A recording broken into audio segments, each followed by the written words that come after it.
ಸ್ನೇಹಿತರೆ, ಎಲ್ರಿಗೂ ನಮಸ್ಕಾರ. ಪೊನ್ನಿಯಿನ್ ಸೆಲ್ವನ್ ಸಾಗರದಂತಹ ಮಹಾಕಥೆಯನ್ನ ಕನ್ನಡಿಗರಿಗೂ ತಲುಪಿಸಬೇಕು ಅನ್ನೋ ಒಂದು ಉದ್ದೇಶದಿಂದ ಈಗ ಆಲ್ರೆಡಿ ನಾನು 15 ಸಂಚಿಕೆಗಳನ್ನ ಇದೇ ಯೂಟ್ಯೂಬ್ ಚಾನಲ್ನಲ್ಲಿ ಅಪ್ಲೋಡ್ ಮಾಡಿದ್ದೀನಿ. ಒಂದು ವೇಳೆ ನೀವು ಆ 15 ಸಂಚಿಕೆಗಳನ್ನ ನೋಡ್ದಿರಾ ಯಾರಾದರೂ ಡೈರೆಕ್ಟ್ ಆಗಿ ಈ ವಿಡಿಯೋನ ನೋಡ್ತಾ ಇದ್ರೆ ದಯವಿಟ್ಟು ಆ 15 ಸಂಚಿಕೆಗಳನ್ನ ನೋಡಿ ಈ ವಿಡಿಯೋ ನೋಡಿ. ಯಾಕಂತಂದ್ರೆ ಈ ಒಂದು ವಿಡಿಯೋದಲ್ಲಿ ಹೇಳುವಂತಹ ವಿಷಯಗಳು ನಿಮಗೆ ಕರೆಕ್ಟಾಗಿ ಅರ್ಥ ಆಗಬೇಕು ಅಂತಂದ್ರೆ ಖಂಡಿತ ಆ 15 ಸಂಚಿಕೆಗಳನ್ನ ನೋಡಿದ್ರೇನೆ ಸಾಧ್ಯ ಆಗುತ್ತೆ.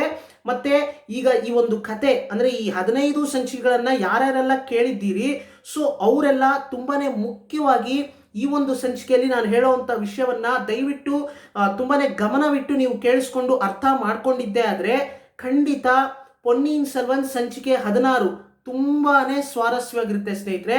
ಅಂದ್ರೆ ನಿಮ್ಗೆಲ್ಲ ಗೊಂದಲ ಆಗ್ಬೋದು ಈಗ, ಅಂದ್ರೆ ಇದು ಪೊನ್ನಿಯಿನ್ ಸೆಲ್ವನ್ ಸಂಚಿಕೆ 16 ಅಲ್ವಾ ಅಂತ ನೀವು ಕೇಳ್ಬೋದು. ಎಸ್, ಇದು ಪೊನ್ನಿಯಿನ್ ಸೆಲ್ವನ್ ಸಂಚಿಕೆ 16 ಅಲ್ಲ ಸ್ನೇಹಿತರೆ. ಯಾಕಂತಂದ್ರೆ ಪೊನ್ನಿಯಿನ್ ಸೆಲ್ವನ್ ಸಂಚಿಕೆ 16 ಪ್ರಾರಂಭ ಮಾಡೋದಕ್ಕಿಂತ ಮುಂಚೆ, ಅಂದ್ರೆ ಅಪ್ಲೋಡ್ ಮಾಡೋದಕ್ಕಿಂತ ಮುಂಚೆ ಈ ಒಂದು ವಿಶೇಷ ಸಂಚಿಕೆ ನಾನು ಅಪ್ಲೋಡ್ ಮಾಡಬೇಕು. ಈ ಒಂದು ವಿಶೇಷ ಸಂಚಿಕೆಯಲ್ಲಿ ಎಲ್ಲ ಸೀಕ್ರೆಟ್ಸ್ ಅಂದ್ರೆ ಪೊನ್ನಿಯಿನ್ ಸೆಲ್ವನ್ ಅಲ್ಲಿ ಇರ್ತಕ್ಕಂತಹ ಎಲ್ಲ ಸೀಕ್ರೆಟ್ಸ್ನು ನಾನು ರಿವೀಲ್ ಮಾಡಬೇಕು ಅಂತ ಅನ್ಕೊಂಡೆ. ಯಾಕಂತಂದ್ರೆ ಈ ಒಂದು ಸೀಕ್ರೆಟ್ಸ್ನೆಲ್ಲ, ಈ ಒಂದು ರಹಸ್ಯಗಳನ್ನೆಲ್ಲ ಕ್ಯಾರೆಕ್ಟರ್ಸ್ ಮುಖಾಂತರನೇ, ಪಾತ್ರಗಳ ಮುಖಾಂತರನೇ ನಮ್ಮ ಕಲ್ಕಿ ಕೃಷ್ಣಮೂರ್ತಿ ಅವರು ರಿವೀಲ್ ಮಾಡ್ತಾ ಹೋಗ್ತಾರೆ ಕತೆ ಹೇಳಬೇಕಾದ್ರೆ. ಆದರೆ ನಾನು ಕೂಡ ಅದೇ ರೀತಿ ಮಾಡಿದ್ರೆ ಕತೆ ಕೇಳೋವಂಥ ನಿಮಗೆ ಕೆಲವೊಬ್ಬರಿಗೆ ಕನ್ಫ್ಯೂಸ್ ಆಗುವಂತಹ ಚಾನ್ಸಸ್ ತುಂಬಾನೇ ಇದೆ. ಯಾಕಂತಂದ್ರೆ ಇದು ಅಂದ್ರೆ ಇದು ತುಂಬಾನೇ ಹಿಸ್ಟಾರಿಕಲ್ ಬ್ಯಾಕ್ಗ್ರೌಂಡ್ ಇರ್ತಕ್ಕಂತಹ ಒಂದು ಸಾಗರದಂತಹ ಕತೆ. ಸೊ ಹೀಗಿರ್ಬೇಕಾದ್ರೆ ಸ್ವಲ್ಪ ಇದನ್ನ ಡೆಪ್ತ್ ಆಗಿ ನಿಮ್ಗೆ ಅರ್ಥ ಮಾಡಿಸಿ, ಸಿಂಪಲ್ ಆಗಿ ಅಂದ್ರೆ ಡೆಪ್ತ್ ಆಗಿ ನಿಮ್ಗೆ ಅರ್ಥ ಮಾಡಿಸಿ ಸಿಂಪಲ್ ಆಗಿ ನಿಮ್ಗೆ ಅರ್ಥ ಆಗೋ ರೀತಿಯಲ್ಲಿ ನಾನು ಎಲ್ಲ ಸೀಕ್ರೆಟ್ಸ್ನು ರಿವೀಲ್ ಮಾಡಿ ನಂತರ ನಾನು ಕಥೆಯನ್ನ ಕಂಟಿನ್ಯೂ ಮಾಡಿದ್ರೆ ಖಂಡಿತ ನಿಮಗೆ ಸ್ವಾರಸ್ಯವಾಗಿರುತ್ತೆ ಅಂತ ನನ್ನ ನಂಬಿಕೆ. ಸೊ ಈ ಒಂದು ಸಂಚಿಕೆಯಲ್ಲಿ ಎಲ್ಲ ಸೀಕ್ರೆಟ್ಸ್ನು ನಾನು ರಿವೀಲ್ ಮಾಡ್ತೀನಿ. ಸೊ ಆ ಸೀಕ್ರೆಟ್ಸ್ನೆಲ್ಲ ನೀವು ಕರೆಕ್ಟಾಗಿ ಅರ್ಥ ಮಾಡಿಕೊಂಡು ಸಂಚಿಕೆ 16 ಕೇಳೋದು, ಸಂಚಿಕೆ 16 ನೀವು ಕಂಟಿನ್ಯೂ ಮಾಡಿದ್ರೆ, ಅಂದರೆ ಸಂಚಿಕೆ 16 ನೀವು ಮತ್ತೆ ಸಂಚಿಕೆ 15 ಕೇಳಿದ ನಂತರ ಸಂಚಿಕೆ 16ರಿಂದ ಕಥೆಯನ್ನು ಕಂಟಿನ್ಯೂ ಮಾಡಿದ್ರೆ ಕೇಳೋದಕ್ಕೆ ಖಂಡಿತ ಸ್ವಾರಸ್ಯವಾಗಿರುತ್ತೆ ಸ್ನೇಹಿತರೆ. ಸೊ ಹಾಗಿದ್ರೆ ಬನ್ನಿ ಸ್ನೇಹಿತರೆ, ಪೊನ್ನಿಯಿನ್ ಸೆಲ್ವನ್ ಚೋಳ ಸಾಮ್ರಾಜ್ಯದ ಪರಿಸ್ಥಿತಿ ಈಗ ಹೇಗಿದೆ ನಾವು ನೋಡೋಣ ಸ್ನೇಹಿತರೆ. ಈಗ 15ನೇ ಸಂಚಿಕೆವರೆಗೂ ನೀವೆಲ್ಲ ಕೇಳಿದ್ದೀರಿ ಕತೆ. ಈಗ ಚೋಳ ಸಾಮ್ರಾಜ್ಯನೇ ಒಂದು ಗೊಂದಲವಾದಂತಹ ಪರಿಸ್ಥಿತಿ ಇಲ್ಲಿದೆ. ಅಂದ್ರೆ ನಾನು ಇದನ್ನ ಹೇಳ್ತಾ ಬರ್ತಾ ಇದ್ದೀನಿ ಯಾಕಂತಂದ್ರೆ ನೀವು ಮರಿಬಾರ್ದು. ಯಾಕಂತಂದ್ರೆ ಕತೆ ಕೇಳಬೇಕಾದ್ರೆ ಎಲ್ಲೂ ಕೂಡ ನೀವು ಅಂದ್ರೆ ಆ ಒಂದು ಮೈಂಡ್ ಸೆಟ್ ಅಲ್ಲಿ ನೀವು ಈ ಕಥೆಯನ್ನ ಕೇಳಿದ್ರೇನೆ ನಿಮ್ಗೆ ಸ್ವಾರಸ್ಯವಾಗಿರುತ್ತೆ. ಯಾಕಂತಂದ್ರೆ ಒಂದು ಕಡೆ ಪಾಂಡ್ಯ ಸಾಮ್ರಾಜ್ಯಕ್ಕೆ ಸೇರಿದಂತಹ 5-6 ವ್ಯಕ್ತಿಗಳು ಚೋಳ ಸಾಮ್ರಾಜ್ಯವನ್ನ ಬೇರ್ ಸಮೇತ ಕಿತ್ತಾಕ್ಬೇಕು. ಅದು ನಂದಿನಿ ದೇವಿಯವರು ಚೋಳ ಸಾಮ್ರಾಜ್ಯದಲ್ಲೇ ಇದ್ಕೊಂಡು ಪೆರಿಯ ಪಳುವೆಟ್ಟರಯ್ಯನವ್ರನ್ನ ಮದುವೆ ಮಾಡಿಕೊಂಡು, ನೆಪ ಅಂದ್ರೆ ಮದುವೆ ಮಾಡ್ಕೊಳ್ಳೋದು ಒಂದು ನೆಪ ಅಷ್ಟೇ, ಮದುವೆ ಮಾಡಿಕೊಂಡು ಚೋಳ ಸಾಮ್ರಾಜ್ಯದಲ್ಲೇ ಇದ್ಕೊಂಡು ಚೋಳ ಸಾಮ್ರಾಜ್ಯವನ್ನ ಬೇರ್ ಸಮೇತ ಕಿತ್ತಾಕ್ಬೇಕು. ಮತ್ತೆ ಮುಖ್ಯವಾಗಿ ಆದಿತ್ಯ ಕರಿಕಾಲನ್ನವ್ರನ್ನ ಸಾಯಿಸಬೇಕು ಅಂತ ಅವರು ಹೊಂಚಾಗ್ತಾ ಇದ್ದಾರೆ. ಯಾರ ಜೊತೆ ಸೇರ್ಕೊಂಡು? ಪಾಂಡ್ಯ ಸಾಮ್ರಾಜ್ಯಕ್ಕೆ ಸೇರಿದಂತಹ 5-6 ವ್ಯಕ್ತಿಗಳ ಜೊತೆ ಸೇರ್ಕೊಂಡು. ಸೊ ಒಂದ್ ಕಡೆ ಇದು, ಇನ್ನೊಂದು ಕಡೆ ಯಾರು ರಾಜ ಆಗ್ಬೇಕು ಅಂದ್ರೆ ಈಗ ಸುಂದರ ಚೋಳ ಅವರು ಚೋಳ ಸಾಮ್ರಾಜ್ಯಕ್ಕೆ ರಾಜ ಆಗಿದಾರಲ್ವಾ. ಸೊ ಅವರ ಮಗ ಆದಿತ್ಯ ಕರಿಕಾಲನವರು ಮುಂದೆ ರಾಜ ಆಗ್ಬೇಕು ಅಂತ ಹೇಳಿ ಆಲ್ರೆಡಿ ಅವ್ರಿಗೆ ಪಟ್ಟವನ್ನ ಅಂದ್ರೆ ಅವ್ರಿಗೆ ಆಲ್ರೆಡಿ ಆ ಪೋಸ್ಟ್ ಕೊಟ್ಟಾಗಿದೆ. ಅಂದ್ರೆ ಮುಂದೆ ಇವರೇ ರಾಜ ಅಂತ ಈಗ ಅವ್ರಿಗೆ ಯುವರಾಜ ಪೋಸ್ಟ್ ಕೊಟ್ಟಾಗಿದೆ.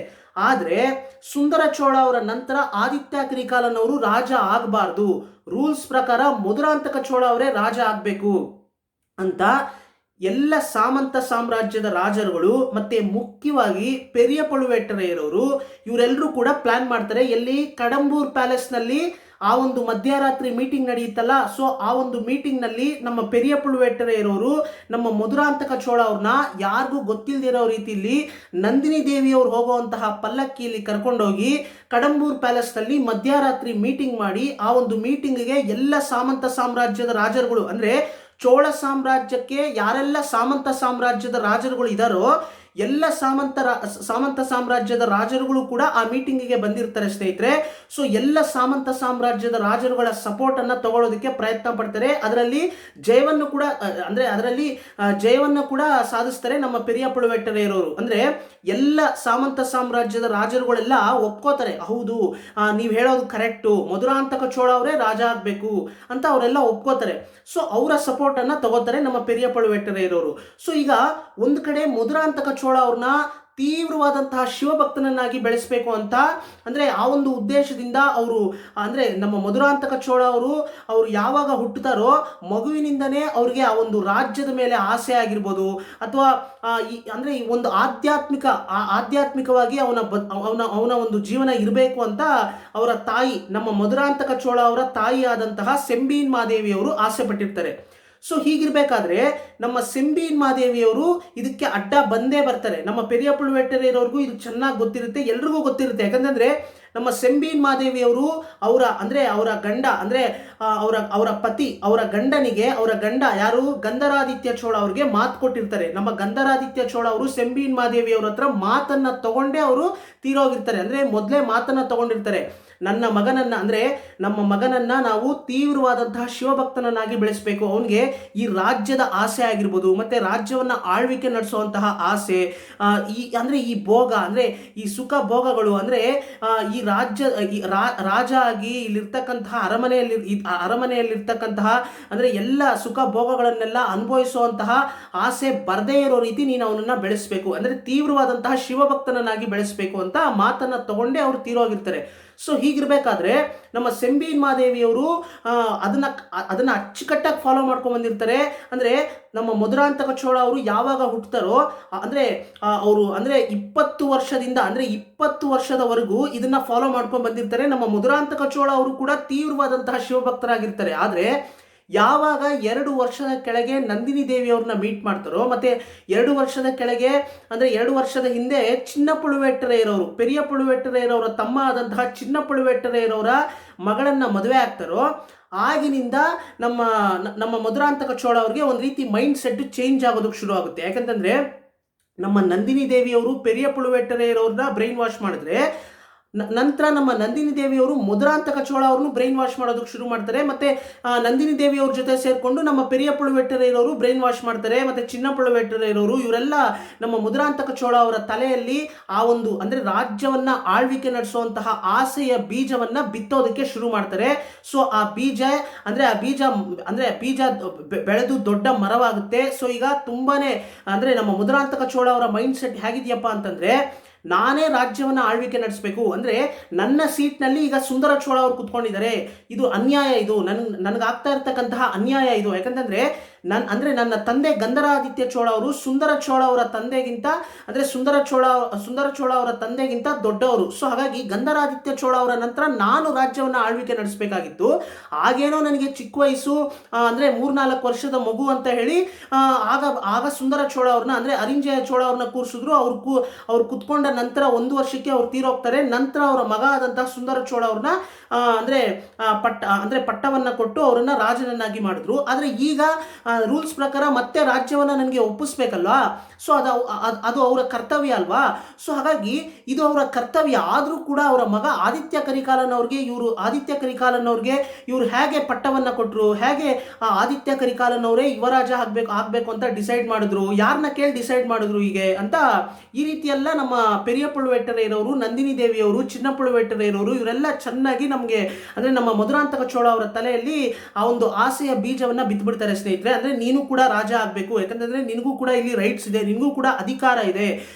ಈ ರೀತಿ ಎಲ್ಲ ಹೇಳಿ ಬ್ರೈನ್ ವಾಶ್ ಮಾಡೋದಕ್ಕೆ ಶುರು ಮಾಡಿರ್ತಾರೆ ಚೆನ್ನಾಗಿ. ಅಂದ್ರೆ ನಮ್ಮ ಮಧುರಾಂತಕ ಚೋಳ ಅವ್ರಿಗೆ ಏನು ಗೊತ್ತಾಗೋದಿಲ್ಲ, ಅಂದ್ರೆ ಅವ್ರು ಅಷ್ಟೊಂದು ತಿಳುವಳಿಕೆ ಇರೋದಿಲ್ಲ, ಅಂದ್ರೆ ಒಂದು ರೀತಿ ಸಾಮಾನ್ಯ ಜ್ಞಾನ ಇವೆಲ್ಲ ಅಷ್ಟೊಂದು ಕಮ್ಮಿನೇ ನಮ್ಮ ಮಧುರಾಂತಕ ಚೋಳ ಅವ್ರಿಗೆ. ಯಾಕಂತಂದ್ರೆ 20 ವರ್ಷದಿಂದ ಅಂದ್ರೆ ಒಂದು ರೀತಿ ತೀವ್ರವಾದಂತಹ ಶಿವಭಕ್ತನನ್ನಾಗಿ ಬೆಳೆದು, ಅಂದ್ರೆ ಶಿವಭಕ್ತನನ್ನಾಗಿ ಬೆಳೆಸ್ತಾರೆ ಅವರ ತಾಯಿಯಾದಂತಹ ಸೆಂಬಿಯನ್ ಮಹಾದೇವಿ ಅವರು. ಸೊ ಹಾಗಾಗಿ ಎಲ್ಲರ ಜೊತೆ ಬೆರೆತು ಮಾತಾಡೋದಾಗಿರ್ಬೋದು, ಅಥವಾ ಈ ಒಂದು ಪೊಲಿಟಿಕಲ್ ಸಂಬಂಧಪಟ್ಟಂತಹ ವಿಷಯಗಳ ಬಗ್ಗೆ ಚರ್ಚೆ ಮಾಡೋದಾಗಿರ್ಬೋದು, ಇದು ಯಾವುದರಲ್ಲೂ ಅನುಭವನೇ ಇಲ್ಲದೆ ಇರತಕ್ಕಂತಹ ವ್ಯಕ್ತಿ. ಸೊ ಇವ್ರ ಹತ್ರ ಬಂದು ಈ ರೀತಿ ಎಲ್ಲ ಯಾರೋ ಬಂದು ಈ ರೀತಿ ತಲೆ ಕೆಡಿಸಿದಾಗ ಆಟೋಮೆಟಿಕ್ ಆಗಿ ಏನು ತಿಳುವಳಿಕೆ ಇರೋದಿಲ್ಲ, ಅದ್ರ ಬಗ್ಗೆ ಎಕ್ಸ್ಪೀರಿಯನ್ಸ್ ಇರೋದಿಲ್ಲ. ಸೊ ಹಾಗಾಗಿ ಆಟೋಮೆಟಿಕ್ ಆಗಿ ಅವ್ರು ಹೇಳಿದ್ದನ್ನ ಸರಿ ಅಂತ ಭಾವಿಸ್ಬಿಡ್ತಾರೆ. ಸೊ ಹೀಗೆ ನಮ್ಮ ಮಧುರಾಂತಕ ಚೋಳ ಅವ್ರಿಗೆ ಈಗ ತುಂಬಾನೇ ಅಂದ್ರೆ ಅವರ ತಾಯಿ ಸೆಂಬಿಯನ್ ಮಹಾದೇವಿ ಅವ್ರ ಮೇಲೇನೆ ತುಂಬಾನೇ ಕೋಪದಲ್ಲಿರ್ತಾರೆ ಯಾವಾಗಲೂ ಕೂಡ. ಅಂದ್ರೆ ನನ್ನ ತಾಯಿ ನನ್ನ ವಿರುದ್ಧ ಇಷ್ಟೊಂದು ಅಂದ್ರೆ ಇಷ್ಟೊಂದು ಹಠ ಮಾಡ್ತಾ ಇದಾರಲ್ಲ, ಅಂದ್ರೆ ನನ್ನ ವಿರುದ್ಧ ನಾನು ರಾಜ ಆಗ್ಬಾರ್ದಂತೆ, ಆ ಸುಂದರ ಚೋಳ ಅವರ ಮಗ ಆದಂತಹ ಆದಿತ್ಯ ಕರಿಕಾಲನ್ ಅವರು ರಾಜ ಆಗ್ಬೇಕಂತೆ. ಇದು ಯಾವ ನ್ಯಾಯ, ಯಾವ ನ್ಯಾಯ ಇದು? ಎಲ್ಲಾದ್ರೂ ನಡೆಯುತ್ತಾ?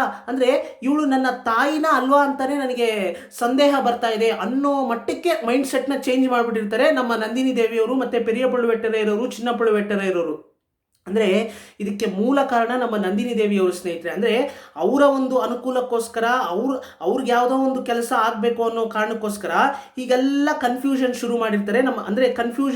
ಕನ್ಫ್ಯೂಷನ್ಸ್ನ ಹುಟ್ಟಾಕಿರ್ತಾರೆ ನಮ್ಮ ನಂದಿನಿ ದೇವಿಯವರು. ಸೊ ಹೀಗಿರ್ಬೇಕಾದ್ರೆ ನಮ್ಮ ನಂದಿನಿ ದೇವಿಯವರು ಯಾತಕ್ಕೋಸ್ಕರ ಹೀಗೆ ಹೇಳ್ತಾ ಇದ್ದಾರೆ, ಮಧುರಾಂತಕ ಚೋಳ ಅವರು ರಾಜ ಆಗೋದ್ರಿಂದ ಅದರಿಂದ ಏನು ಫಲ ಸಿಗುತ್ತೆ, ಏನಾದರೂ ಉಪಯೋಗ ಇದೆಯಾ ಚೋಳ ಸಾಮ್ರಾಜ್ಯಕ್ಕೆ, ಯಾವುದ್ರ ಬಗ್ಗೆನೂ ನಮ್ಮ ಪೆರಿಯ ಪಳುವೆಟ್ಟರೆಯವರು ಕೂಡ ಯೋಚನೆ ಮಾಡಿರೋದಿಲ್ಲ. ನಂದಿನಿ ದೇವಿ ಅವ್ರು ಹೇಳಿದ್ದೇ ವೇದವಾಕ್ಯ ಅಂತ ಅನ್ಕೊಂಡ್ಬಿಟ್ಟಿರ್ತಾರೆ. ಯಾಕೆ ನಮ್ಮ ಪೆರಿಯ ಪಳುವೆಟ್ಟರೆಯರವ್ರು ಮಾತ್ರನಾ? ಪೆರಿಯ ಪಳುವೆಟ್ಟರೆಯರವರಾಗಿರ್ಬೋದು, ಮತ್ತೆ ಪಾರ್ಥಿಬೇಂದ್ರ ಪಲ್ಲವನವರಾಗಿರ್ಬೋದು. ಈಗ ಅಂದ್ರೆ ರೀಸೆಂಟ್ ಆಗಿ ಪಾರ್ಥಿಬೇಂದ್ರ ಪಲ್ಲವನವರು ನಮ್ಮ ನಂದಿನಿ ದೇವಿಯವರ ಸೌಂದರ್ಯಕ್ಕೆ ಬಿದ್ದ್ಬಿಡ್ತಾರ.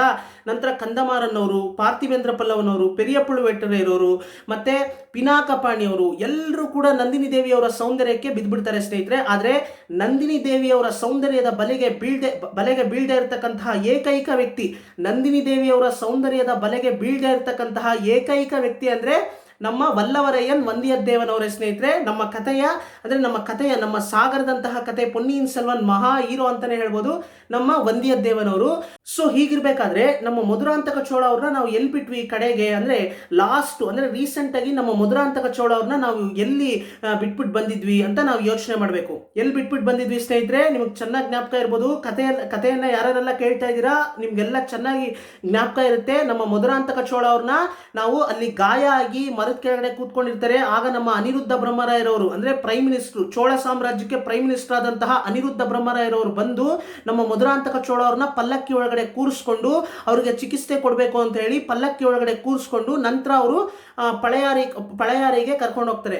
ಸೊ ಈಗ ಪಳೆಯಾರಿಗೆ ಹೋಗಿ ಅಂದ್ರೆ ಈ ಒಂದು ಸೀನ್ ನಡೀತಾ ಇರಬೇಕಾದ್ರೆ ವಂದಿಯದ್ದೇವನು ನಂದಿನಿ ಅವ್ರ ಹತ್ರ ಸಿಕ್ಕಾಕೊಳ್ಳೋದು, ನಂದಿನಿ ದೇವಿಯವರು ಒಂದು ಸಣ್ಣ 4-5 ವರ್ಷದ ಮಗುವನ್ನ ಸಿಂಹಾಸನದ ಮೇಲೆ ಕೂರಿಸೋದು, ಇದೆಲ್ಲ ನಾನು ಆಲ್ರೆಡಿ ಎಕ್ಸ್ಪ್ಲೈನ್ ಮಾಡಿದ್ದೀನಿ. ಸೊ ಇದೆಲ್ಲ ಆ ಒಂದು ಟೈಮ್ನಲ್ಲೇ ನಡೀತೆ. ಅಂದ್ರೆ ಈ ಸಾಗರದಂತಹ ಮಹಾಕಥೆಯಲ್ಲಿ ಒಂದು ರೀತಿ ಅಂದ್ರೆ ಒಂದು ಆಶ್ಚರ್ಯ ಏನು, ಒಂದು ಮ್ಯಾಜಿಕ್ ಏನು ಅಂತ ನೀವು ನನ್ನನ್ನು ಕೇಳೋದೇ ಆದ್ರೆ, ಒಂದೇ ಟೈಮ್ನಲ್ಲಿ ಪ್ಯಾರಲಲ್ ಆಗಿ ಒಂದಷ್ಟು ಘಟನೆಗಳು ನಡೀತಾ ಇರುತ್ತೆ. ಅದನ್ನ ನಾವು ಅಂದ್ರೆ ಇಲ್ಲಿ ಟೈಮ್ ತುಂಬಾನೇ ಮುಖ್ಯ ಆಗುತ್ತೆ ಸ್ನೇಹಿತರೆ. ಅಂದ್ರೆ ಯಾವ ಟೈಮ್ನಲ್ಲಿ ಅಂದ್ರೆ ಸ್ವಲ್ಪ ಕನ್ಫ್ಯೂಸ್ ಆಗುತ್ತೆ ನಮಗೆ. ಅಂದ್ರೆ ಕತೆ ಹೇಳಬೇಕಾದ್ರೆ ನನಗೆ ಕನ್ಫ್ಯೂಸ್ ಆಗುತ್ತೆ. ಅಂದ್ರೆ ಈ ಸೀನ್ ಇಲ್ಲಿ ನಡೀತಾ ಇರಬೇಕಾದ್ರೆ ಈ ಒಂದು ಲೊಕೇಶನ್ ಅಲ್ಲಿ ಇನ್ನೊಂದು ಯಾವುದೋ ಸೀನ್ ನಡೀತಾ ಇರುತ್ತೆ. ಸೊ ಈ ಸೀನ್ ನಡೀತಾ ಇರಬೇಕಾದ್ರೆ ಈ ಸೀನ್ ನಡೀತಾ ಅಂದ್ರೆ ಈ ಸೀನ್ ನಡೀತಾ ಇದೆ ಅಂದ್ರೆ ಇದನ್ನ ಎಕ್ಸ್ಪ್ಲೈನ್ ಮಾಡೋದು ಎಷ್ಟು ಕಷ್ಟ ಇರುತ್ತೆ ಅಂದ್ರೆ ಎಕ್ಸ್ಪ್ಲೈನ್ ಮಾಡೋದು ತುಂಬಾನೇ ಕಷ್ಟ ಇರುತ್ತೆ ಸ್ನೇಹಿತರೆ, ನೀವೇ ಯೋಚನೆ ಮಾಡಿ. ಸೊ ಹೀಗಿರ್ಬೇಕಾದ್ರೆ ನಮ್ಮ ಮಧುರಾಂತಕ ಚೋಳ ಅವರು ಈಗ ಎಲ್ಲಿ ನಮ್ಮ ಪಳೆಯಾರಿಗೆ ಕರ್ಕೊಂಡು ಹೋಗ್ತಾರೆ. ನಮ್ಮ ಮಧುರಾಂತಕ ಚೋಳ ಅವ್ರನ್ನ ಗಾಯ ಆಗಿರುತ್ತೆ ನಮ್ಮ ಮಧುರಾಂತಕ ಚೋಳ ಅವ್ರಿಗೆ. ಸೊ ನಮ್ಮ ಅನಿರುದ್ಧ ಬ್ರಹ್ಮರಾಯರವ್ರ ಹತ್ರ ಒಂದಷ್ಟು ಮಾತುಕತೆ ನಡೆಯುತ್ತೆ. ನಮ್ಮ ಮಧುರಾಂತಕ ಚೋಳ ಅವರು ಅಂದ್ರೆ ಮಧುರಾಂತಕ ಚೋಳ ಅವ್ರಿಗೂ ಮತ್ತೆ ನಮ್ಮ ಅನಿರುದ್ಧ ಬ್ರಹ್ಮರಾಯರವರ ನಡುವೆ ಒಂದಷ್ಟು ಸಂಭಾಷಣೆಗಳು ನಡೆಯುತ್ತೆ.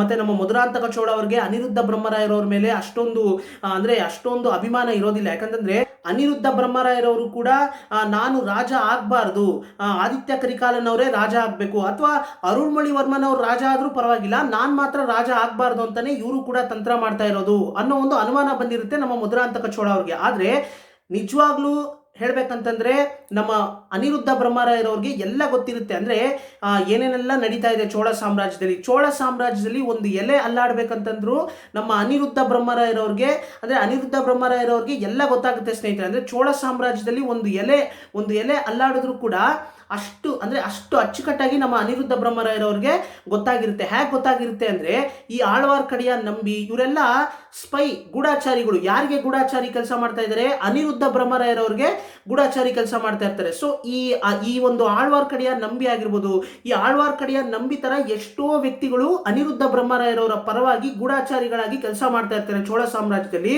ಅಲ್ಲಲ್ಲಿ ಒಂದೊಂದು ಲೊಕೇಶನ್ ಅಲ್ಲಿ ಇವರೆಲ್ಲ ತಿರುಗಾಡ್ತಾ ಇರ್ತಾರೆ. ಚೋಳ ಸಾಮ್ರಾಜ್ಯದಲ್ಲಿ ಏನಾದ್ರೂ ಅಂದ್ರೆ ಚೋಳ ಸಾಮ್ರಾಜ್ಯಕ್ಕೆ ವಿರುದ್ಧವಾಗಿ ಯಾರಾದ್ರೂ ತಂತ್ರ ಮಾಡೋದಾಗಿರ್ಬೋದು, ಅಥವಾ ಚೋಳ ಸಾಮ್ರಾಜ್ಯದಲ್ಲಿ ಏನೇನೆಲ್ಲ ನಡೀತಾ ಇದೆ ಎಲ್ಲವನ್ನೂ ಕೂಡ ನಮ್ಮ ಅನಿರುದ್ಧ ಬ್ರಹ್ಮರಾಯರವ್ರಿಗೆ ಆ ಒಂದು ಸುದ್ದಿಗಳನ್ನೆಲ್ಲ ತಂದು ಮುಟ್ಟಿಸ್ತಾ ಇರ್ತಾರೆ. ಅದೇ ಕೆಲಸ ಇವ್ರದ್ದು, ಈ ಗೂಢಾಚಾರಿಗಳದ್ದು. ಈ ಗೂಢಾಚಾರಿಗಳೆಲ್ಲ ನಮ್ಮ ಅನಿರುದ್ಧ ಬ್ರಹ್ಮರಾಯರವರ ಪರವಾಗಿ ಗೂಢಾಚಾರಿಗಳಾಗಿ ಕೆಲಸ ಮಾಡ್ತಾ ಇರ್ತಾರೆ.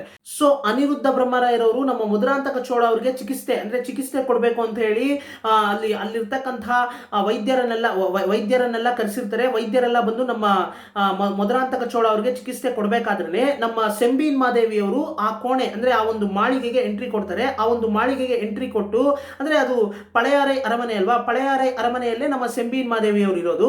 ಕುಂದವೈ ದೇವಿಯವರು ಕೂಡ ಅಲ್ಲೇ ಇರೋದು. ಬಟ್ ಈಗ ಕುಂದವೈ ದೇವಿಯವರು ಪ್ರೆಸೆಂಟ್ಲಿ ಅಲ್ಲಿಲ್ಲ. ಯಾಕಂತಂದ್ರೆ ಕುಂದವೈ ದೇವಿಯವರು ಮತ್ತೆ ವಾನತಿ ಅವರು ಇಬ್ರು ಕೂಡ ಈಗ ತಂಜಾವೂರಿನಲ್ಲಿರ್ತಕ್ಕಂತಹ ಸುಂದರ ಚೋಳ ಅವ್ರನ್ನ ಮೀಟ್ ಮಾಡಬೇಕು. ಯಾಕಂತಂದ್ರೆ ಸುಂದರ ಚೋಳ ಅವರಿಗೆ ಮುಖ್ಯವಾದಂತಹ ವಿಷಯ ಹೇಳಬೇಕು. ಯಾರ ಬಗ್ಗೆ? ಮಂದಾಕಿನಿ ಅವರು ಸತ್ತಿಲ್ಲ, ಅವ್ರು ಬದುಕಿದ್ದಾರೆ ಅನ್ನೋ ಒಂದು ವಿಷಯವನ್ನ ತಿಳಿಸ್ಬೇಕು, ಮತ್ತೆ ಅವ್ರನ್ನ ಮಾನಸಿಕವಾಗಿ ಆರೋಗ್ಯವಾಗಿರೋ ರೀತಿಯಲ್ಲಿ ಮಾಡಬೇಕು ಅಂತ ಹೇಳಿ ಆ ಒಂದು ಉದ್ದೇಶದಿಂದ ನಮ್ಮ ಕುಂದವೈ ದೇವಿಯವರು ಮತ್ತೆ ವಾನತಿಯವರು ಈಗ ತಂಜಾವೂರಿಗೆ ಹೋಗ್ತಾ ಇರ್ತಾರೆ. ಸೊ ಹೀಗಿರಬೇಕಾದಂತಹ ಸಂದರ್ಭದಲ್ಲಿ ನಮ್ಮ ಸೆಂಬೀನ್ ಮಾದೇವಿಯವರು ಆ ಒಂದು ಮಾಳಿಗೆಗೆ ಬಂದು ಕೂಡಲೇ ನಮ್ಮ ಅನಿರುದ್ಧ ಬ್ರಹ್ಮರಾಯರವರು ಸೆಂಬೀನ್ ಮಾದೇವಿಯವರು ಬಂದಿದ ತಕ್ಷಣ ಕೂಡಲೇ ಎದ್ದು ನಿಂತ್ಕೋತಾರೆ. ನಂತರ ನಮ್ಮ ಸೆಂಬೀನ್ ಮಾದೇವಿಯವರು ಅನಿರುದ್ಧ ಬ್ರಹ್ಮರಾಯರವ್ರನ್ನ ಉದ್ದೇಶಿಸಿ, ಇದೇನಿದು ಮಂತ್ರಿಗಳೇ, ನನಗಂತೂ ನನ್ನ ಮಗನನ್ನ ಚೇಂಜ್ ಮಾಡೋದಕ್ಕೆ ಆಗ್ತಾ ಇಲ್ಲ. ಯಾಕಂತಂದ್ರೆ ನನ್ನ ಮಗ ಮಧುರಾಂತಕ ಚೋಳಗೆ ಯಾಕೆ ಈ ರೀತಿ ರಾಜ್ಯದ ಮೇಲೆ ಇದ್ದಕ್ಕಿದ್ದಂತೆ ಅಂದ್ರೆ 2 ವರ್ಷದಿಂದ ಅವನು ಈ ಮಟ್ಟಕ್ಕೆ ರಾಜ್ಯದ ಮೇಲೆ ಆಸೆ ಪಟ್ಕೊಂಡು ಮಾಡಬಾರ್ದಂತಹ ಕೆಲಸಗಳು, ಅಂದ್ರೆ ಅವನು ಆಲ್ರೆಡಿ ನನಗೆ ಗೊತ್ತಿಲ್ಲದೆ ಎಲ್ಲ ಅವನು ಕಡಂಬೂರ್ ಪ್ಯಾಲೇಸ್ಗೆ ಹೋಗಿ ಕಡಂಬೂರ್ ಪ್ಯಾಲೇಸ್ನಲ್ಲಿ ನಾನೇ ರಾಜ ಆಗಬೇಕು ಮುಂದೆ ಅಂತ ಆ ಒಂದು ಉದ್ದೇಶದಿಂದ ಅವನು ತಂತ್ರ ಮಾಡುವಂತಹ ಗುಂಪಿನಲ್ಲಿ ಸೇರ್ಕೊಂಡು ಇವನು ಕೂಡ ರಾಜ ಆಗೋದಕ್ಕೆ ಆಸೆ ಪಡ್ತಾ ಇದ್ದಾನೆ. ಇದ್ರ ಬಗ್ಗೆ ಎಲ್ಲ ನಾನು ಕೇಳ್ಪಟ್ಟೆ. ಸೊ ಇದೇನಿದು ಅಂದ್ರೆ ಇದಕ್ಕೆಲ್ಲ ಮೂಲ ಕಾರಣ ಯಾರಿರ್ಬೋದು? ಇವನ ತಲೆಯಲ್ಲಿ ಈ ರೀತಿಯಾದಂತಹ ಆಸೆಯ ಬೀಜವನ್ನ ಬಿತ್ತಿದ್ದಾದ್ರೂ ಯಾರು ಅಂತ ಕೇಳ್ತಾರೆ ಸ್ನೇಹಿತರೆ. ಆಗ ನಮ್ಮ ಅನಿರುದ್ಧ ಬ್ರಹ್ಮರಾಯರವರು ನಗ್ನಗ್ತಾನೆ, ಇನ್ಯಾರು ಬಿತ್ತಿರೋದಕ್ಕೆ ಸಾಧ್ಯ? ಆ ಒಂದು ಆಸೆಯ ಬೀಜವನ್ನ ಇನ್ಯಾರು ತಾನೇ ಬಿತ್ತಿರೋದಕ್ಕೆ ಸಾಧ್ಯ?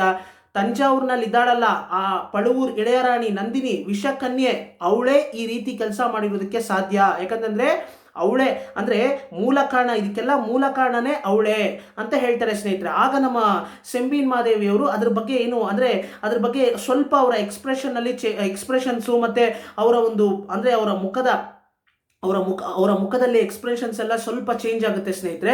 ನಂತರ ನಮ್ಮ ಸೆಂಬೀನ್ ಮಾದೇವಿಯವರು ಮಧುರಾಂತಕ ಚೋಳ ಅವ್ರನ್ನ ಉದ್ದೇಶಿಸಿ, ನೋಡಪ್ಪ, ನಾನು ನಿನ್ನ ತಾಯಿ ನಿನ್ಗೆ ಯಾವತ್ತಾದ್ರೂ ದ್ರೋಹ ಮಾಡೋದಾಗಿರ್ಬೋದು, ಅಥವಾ ಮೋಸ ಮಾಡೋದಾಗಿರ್ಬೋದು, ಅಥವಾ ನಿನ್ನ ಹೆತ್ತ ತಾಯಿ ನಿನ್ಗೆ ಅನ್ಯಾಯ ಮಾಡಬೇಕು ಅಂತ ಬಯಸ್ತಾಳ? ಎಲ್ಲಾದ್ರೂ ನಡೆಯುತ್ತಾ ಇದು? ನೀನ್ ಯಾಕೆ ನನ್ನ ಮೇಲೆ ಇಷ್ಟೊಂದು ದ್ವೇಷವನ್ನ ಸಾಧಿಸ್ತಾ ಇದೆಯಾ? ಮತ್ತೆ ನಾನು ಹೇಳೋ ಮಾತನ್ನ ಕೇಳಲ್ಲ ಅಂತ ಯಾಕೆ ಇಷ್ಟೊಂದು ಹಠ ಮಾಡ್ತಾ ಇದೆಯಾ? ನಾನು ನಿನ್ನ ಒಳ್ಳೇದು ಕೇಳ್ತಾ ಇದ್ದೀನಿ. ನೀನೇನಾದ್ರೂ ನನ್ನ ಮಾತನ್ನ ಮೀರಿ ರಾಜ ಆಗ್ಬೇಕು ಅಂತ ಹೊರಟ್ರೆ ಖಂಡಿತ ನಿನ್ನ ಪ್ರಾಣಕ್ಕೆ ಅಪಾಯ ಇದೆ. ಸೊ ದಯವಿಟ್ಟು ನನ್ನ ಮಾತನ್ನ ಕೇಳು ಅಂತ ಹೇಳ್ತಾರೆ. ಆದ್ರೂ ಕೂಡ ನಮ್ಮ ಮಧುರಾಂತಕ ಚೋಳ ಅವರು ನಗ್ನಗ್ತಾನೆ, ಏನು ನನ್ನ ಪ್ರಾಣಕ್ಕೆ ಅಪಾಯ ಇದೆಯಾ? ಯಾತಕ್ಕೋಸ್ಕರ ನನ್ನ ಪ್ರಾಣಕ್ಕೆ ಅಪಾಯ ಬರುತ್ತೆ? ನನ್ನ ಹಿಂದೆ ಎಷ್ಟೋ ಗುಂಪುಗಳು ನನಗೋಸ್ಕರ ಸಪೋರ್ಟ್ ಮಾಡೋದಕ್ಕಂತ ಇದ್ದಾರೆ. ಸೊ ನನ್ನ ಪ್ರಾಣಕ್ಕೆಲ್ಲ ಅಪಾಯ ಬರೋದಕ್ಕೆ ಸಾಧ್ಯನೇ ಇಲ್ಲ. ನೀವು ಹೇಳ್ತಾ ಇರೋದು ಏನು ಅಂತ ನನಗೆ ಅರ್ಥ ಆಗುತ್ತೆ. ನಾನು ರಾಜ ಆಗೋದಕ್ಕೆ ಒಂದು ವೇಳೆ ಮುಂದಕ್ಕೆ ಹೋದ್ರೆ ಖಂಡಿತ ಆ ಆದಿತ್ಯ ಕರಿಕಾಲನ್ನು ಮತ್ತೆ ಶ್ರೀಲಂಕಾದಲ್ಲಿರ್ತಕ್ಕಂತಹ ಅರುಳ್ಮೊಳಿವರ್ಮನ್ ಅವರು ಮತ್ತೆ ಬೂದಿ ವಿಕ್ರಮಕೇಸರಿ ಅಂದ್ರೆ ವಾನತಿಯವರ ದೊಡ್ಡಪ್ಪ ಆದಂತಹ ಬೂದಿ ವಿಕ್ರಮಕೇಸರಿ ಅವರು, ಅಂದ್ರೆ ಕೊಡುಂಬಾಳೂರು ಪೆರಿಯವೇಳಾರವರು, ಮತ್ತೆ ಇವರೆಲ್ಲ ಸೈನ್ಯವನ್ನ ಕಟ್ಕೊಂಡು ನನ್ನ ವಿರುದ್ಧ ಯುದ್ಧ ಮಾಡೋದಕ್ಕೆ ಬರ್ತಾರೆ ಅಂತ ನೀನು ಹೇಳ್ತಾ ಇರೋದು. ಯಾಕಂತ ಆ ರೀತಿ ಯುದ್ಧ ಮಾಡೋದಕ್ಕೆ ಬಂದ್ರೂ ನನ್ನ ಹಿಂದೆನೂ ಕೂಡ ಎಲ್ಲ ಸಾಮಂತ ಸಾಮ್ರಾಜ್ಯದ ರಾಜರುಗಳ ಸಪೋರ್ಟ್ ಇದೆ. ಸೊ ಹಾಗಾಗಿ ನನ್ನ ವಿರುದ್ಧ ಅಷ್ಟು ಸಲೀಸಾಗೆಲ್ಲ ಯುದ್ಧ ಮಾಡೋದಕ್ಕೆ ಸಾಧ್ಯ ಇಲ್ಲ. ನನ್ನ ವಿರುದ್ಧ ಅಂದರೆ ನನ್ನ ವಿರುದ್ಧ ಯುದ್ಧ ಮಾಡೋದಕ್ಕಿಂತ ಮುಂಚೆ ಅವರು ಕೂಡ ಯೋಚನೆ ಮಾಡಬೇಕು. ಯಾಕಂತಂದ್ರೆ ನನ್ನ ಹಿಂದೆ ಕೂಡ ಚೋಳ ಸಾಮ್ರಾಜ್ಯಕ್ಕೆ ಸಾಮಂತ ಸಾಮ್ರಾಜ್ಯಗಳು ಅಂತ ಯಾವ್ಯಾವೆಲ್ಲ ಇದಾವೋ ಆ ಸಾಮಂತ ಸಾಮ್ರಾಜ್ಯಗಳ ರಾಜರುಗಳೆಲ್ಲ ನನ್ನ ಹಿಂದೆ ಅಂದರೆ ನನಗೆ ಸಪೋರ್ಟ್ ಮಾಡ್ತಾ ಇದ್ದಾರೆ, ನನಗೆ ಸಪೋರ್ಟ್ ಮಾಡ್ತೀನಿ ಅಂತ ನಿಂತಿದ್ದಾರೆ, ನಾನೇ ರಾಜ ಆಗಬೇಕು ಅಂತ ಅವರೆಲ್ಲ ಒಪ್ಕೊಂಡಿದ್ದಾರೆ. ಸೊ ಹೀಗಿರ್ಬೇಕಾದ್ರೆ ಮತ್ತೆ ಪೆರಿಯ ಪಳುವೆಟ್ಟರೆಯರವರು ಇದ್ದಾರೆ, ಮತ್ತೆ ನಂದಿನಿ ದೇವಿಯವರು ಇದ್ದಾರೆ, ಚಿನ್ನ ಪಳುವೆಟ್ಟರೆಯರವರು ಇದ್ದಾರೆ. ಸೊ ಇಷ್ಟು ಜನ ಇರಬೇಕಾದ್ರೆ ನಾನು ಯಾಕೆ ಭಯ ಪಡ್ಬೇಕಮ್ಮ, ನೀನೇನು ಯೋಚನೆ ಮಾಡಬೇಡ, ನನ್ನ ಪ್ರಾಣಕ್ಕೆ ಏನು ಅಪಾಯ ಬರೋದಿಲ್ಲ ಅಂತ ಹೇಳ್ತಾರೆ. ಅದನ್ನ ಕೇಳಿಸ್ಕೊಂಡು ನಮ್ಮ ಸೆಂಬಿನ್ ಮಾದೇವಿಯವರು, ನೋಡಪ್ಪ, ಈ ಪೆರಿಯ ಪಳುವೆಟ್ಟರೆಯರವರು, ಈ ಚಿನ್ನ ಪಳುವೆಟ್ಟರೆಯರವರು ಮತ್ತೆ ಈ ಸಾಮಂತ ಸಾಮ್ರಾಜ್ಯದ ರಾಜರುಗಳು ಇವರೆಲ್ಲ ಎಷ್ಟೇ ಸ್ಟ್ರಾಂಗ್ ಇದ್ರು, ಇವರೆಲ್ಲ ನಿನ್ನ ಹಿಂದೆ ಇದ್ರೂ ಕೂಡ ಜನರು ಅಂದ್ರೆ ಈ ಪ್ರಜೆಗಳು ಯಾರಿಗೆ ಸಪೋರ್ಟ್ ಮಾಡ್ತಾ ಇದ್ದಾರೆ, ಚೋಳ ಸಾಮ್ರಾಜ್ಯದ ಪ್ರಜೆಗಳು ಯಾರಿಗೆ ಸಪೋರ್ಟ್ ಮಾಡ್ತಾ ಇದ್ದಾರೆ, ಆದಿತ್ಯ ಕರಿಕಾಲನ್ ಅವ್ರಿಗೆ. ಆದಿತ್ಯ ಕರಿಕಾಲನ್ ಅವ್ರ ಮೇಲೂ ತುಂಬಾ ಅಭಿಮಾನಿಸುವಂತಹ ಜನರು ಎಷ್ಟೋ ಜನ ಇದ್ದಾರೆ ಚೋಳ ಸಾಮ್ರಾಜ್ಯದಲ್ಲಿ. ಮತ್ತೆ ಪೊನ್ನಿಯಿನ್ ಸೆಲ್ವನ್, ಅರುಳ್ಮೊಳಿವರ್ಮನ್ ಅವರಂದ್ರೆ ಪ್ರಾಣನೇ ಬಿಡೋದಕ್ಕೆ ಎಷ್ಟೋ ಜನ, ಅಂದ್ರೆ ಚೋಳ ಸಾಮ್ರಾಜ್ಯದ ಪ್ರಜೆಗಳೆಲ್ಲ ಅರುಳ್ಮೊಳಿವರ್ಮನ್ ಅವ್ರನ್ನ ಅಷ್ಟು ಆ ಮಟ್ಟಕ್ಕೆ ಅಭಿಮಾನಿಸ್ತಾರೆ. ಅರುಳ್ಮೊಳಿವರ್ಮನ್ ಅವರು ಈಗ ಸಮುದ್ರದ ಅಲೆಗಳಲ್ಲಿ ಕೊಚ್ಕೊಂಡು ಹೊಟ್ಟೋದ್ರು ಅನ್ನೋ ಒಂದು ಸುದ್ದಿ ಕೇಳಿನೇ ಎಲ್ಲ ಅಂದ್ರೆ ಚೋಳ ಸಾಮ್ರಾಜ್ಯನೇ ಒಂದು ರೀತಿ ದುಃಖದಲ್ಲಿದೆ. ಅಂದ್ರೆ ಎಲ್ಲ ಪ್ರಜೆಗಳೆಲ್ಲ ತುಂಬಾನೇ ದುಃಖದಲ್ಲಿದ್ದಾರೆ. ಸೊ ಒಂದ್ ಕಡೆ ಅಂದ್ರೆ ಎಲ್ಲ ಕಡೆ ಈಗ ಚೋಳ ಸಾಮ್ರಾಜ್ಯದಲ್ಲಿ ಎಂತಹ ಪರಿಸ್ಥಿತಿ ಇದೆ ಅಂದ್ರೆ ಯಾರು ಕೂಡ ಅವರವರ ಕೆಲಸಗಳಲ್ಲಿ ಅವರು ನಿರತರಾಗಿಲ್ಲ. ಎಲ್ಲರೂ ಕೂಡ ಪೊನ್ನಿಯಿನ್ ಸೆಲ್ವನ್ ಅವ್ರ ಬಗ್ಗೆನೇ ಯೋಚನೆ ಮಾಡ್ತಾ ಇದ್ದಾರೆ. ಮತ್ತೆ ಪೊನ್ನಿಯಿನ್ ಸೆಲ್ವನ್ ಅವರು ಇನ್ನೂ ಅವರು ತೀರೋಗಿದಾರಾ ಅಥವಾ ಇನ್ನೂ ಬದುಕಿದ್ರೆ ಎಲ್ಲಿದ್ದಾರೆ ಇದ್ರ ಬಗ್ಗೆ ಏನೂ ಗೊತ್ತಿಲ್ಲ. ಸೊ ಎಲ್ಲರೂ ಕೂಡ ಕನ್ಫ್ಯೂಷನ್ ಅಲ್ಲಿ ಇದ್ದಾರೆ. ಮತ್ತೆ ಅವ್ರಿಗೋಸ್ಕರ ಅವ್ರು ಬರಬೇಕು ಅಂತ ಹೇಳಿ, ನೋಡು ಇಲ್ಲಿ ಕೂತಿದಾರಲ್ಲ ಪ್ರೈಮ್ ಮಿನಿಸ್ಟರ್, ಪ್ರಧಾನಮಂತ್ರಿ, ಇವರು ಕೂಡ ಎಲ್ಲ ದೇವಸ್ಥಾನಗಳಲ್ಲಿ ಅವರ ಹೆಸರಲ್ಲಿ ಯಜ್ಞಗಳು ಹೋಮಗಳೆಲ್ಲ ಮಾಡಿಸ್ತಾ ಇದ್ದಾರೆ. ಸೊ ಹೀಗಿರ್ಬೇಕಾದ್ರೆ ಇಷ್ಟೊಂದು ಅಭಿಮಾನ ಇರ್ತಕ್ಕಂತಹ ವ್ಯಕ್ತಿಗಳು, ಇಷ್ಟೊಂದು ಅಭಿಮಾನವನ್ನ ಸಂಪಾದನೆ ಮಾಡ್ಕೊಂಡಿರ್ತಾರೆ ಇಬ್ಬರು ವ್ಯಕ್ತಿಗಳು ಚೋಳ ಸಾಮ್ರಾಜ್ಯದಲ್ಲಿ ಇರಬೇಕಾದಂತಹ ಸಂದರ್ಭದಲ್ಲಿ ನೀನು ರಾಜ ಆಗೋದಕ್ಕೆ ನಿನಗೆ ಯಾವುದೇ ನಿನ್ನ ಅಭಿಮಾನಿಸುವಂತಹ ವ್ಯಕ್ತಿಗಳು ಯಾರೂ ಇಲ್ಲ ಚೋಳ ಸಾಮ್ರಾಜ್ಯದಲ್ಲಿ. ಯಾಕಂದ್ರೆ ನೀನು ತೀವ್ರವಾದಂತಹ ಶಿವಭಕ್ತ, 20 ವರ್ಷದಿಂದ ನೀನು ಶಿವಭಕ್ತನಾಗಿ ಬೆಳೆಸಿದ್ದೀನಿ ನಾನು ನಿನ್ನ ತಂದೆಯ ಆಸೆಯ ಪ್ರಕಾರ. ಸೊ ನೀನು ಈಗ ಇದ್ದಕ್ಕಿದ್ದಂತೆ ರಾಜ ಆಗ್ತೀನಿ ಅಂತ ಹೊರಟ್ರೆ ಖಂಡಿತ ನಿನ್ಗೆ ಯಾರು ಸಪೋರ್ಟ್ ಮಾಡಲ್ಲ. ಅದು ನೀನು ಪೆರಿಯ ಪಳುವೆಟ್ಟರೆಯರವರು, ಚಿನ್ನ ಪಳುವೆಟ್ಟರೆಯರವರು ಇವ್ರ ಜೊತೆ ಸೇರ್ಕೊಂಡು ರಾಜ ಆಗ್ಬೇಕು ಅಂತ ಮುಂದೆ ಬರ್ತಾ ಇದೆಯಾ. ಇವರ ಸಪೋರ್ಟ್ ಮುಖಾಂತರ ನೀನ್ ಬರ್ತಾ ಇದೆಯಾ.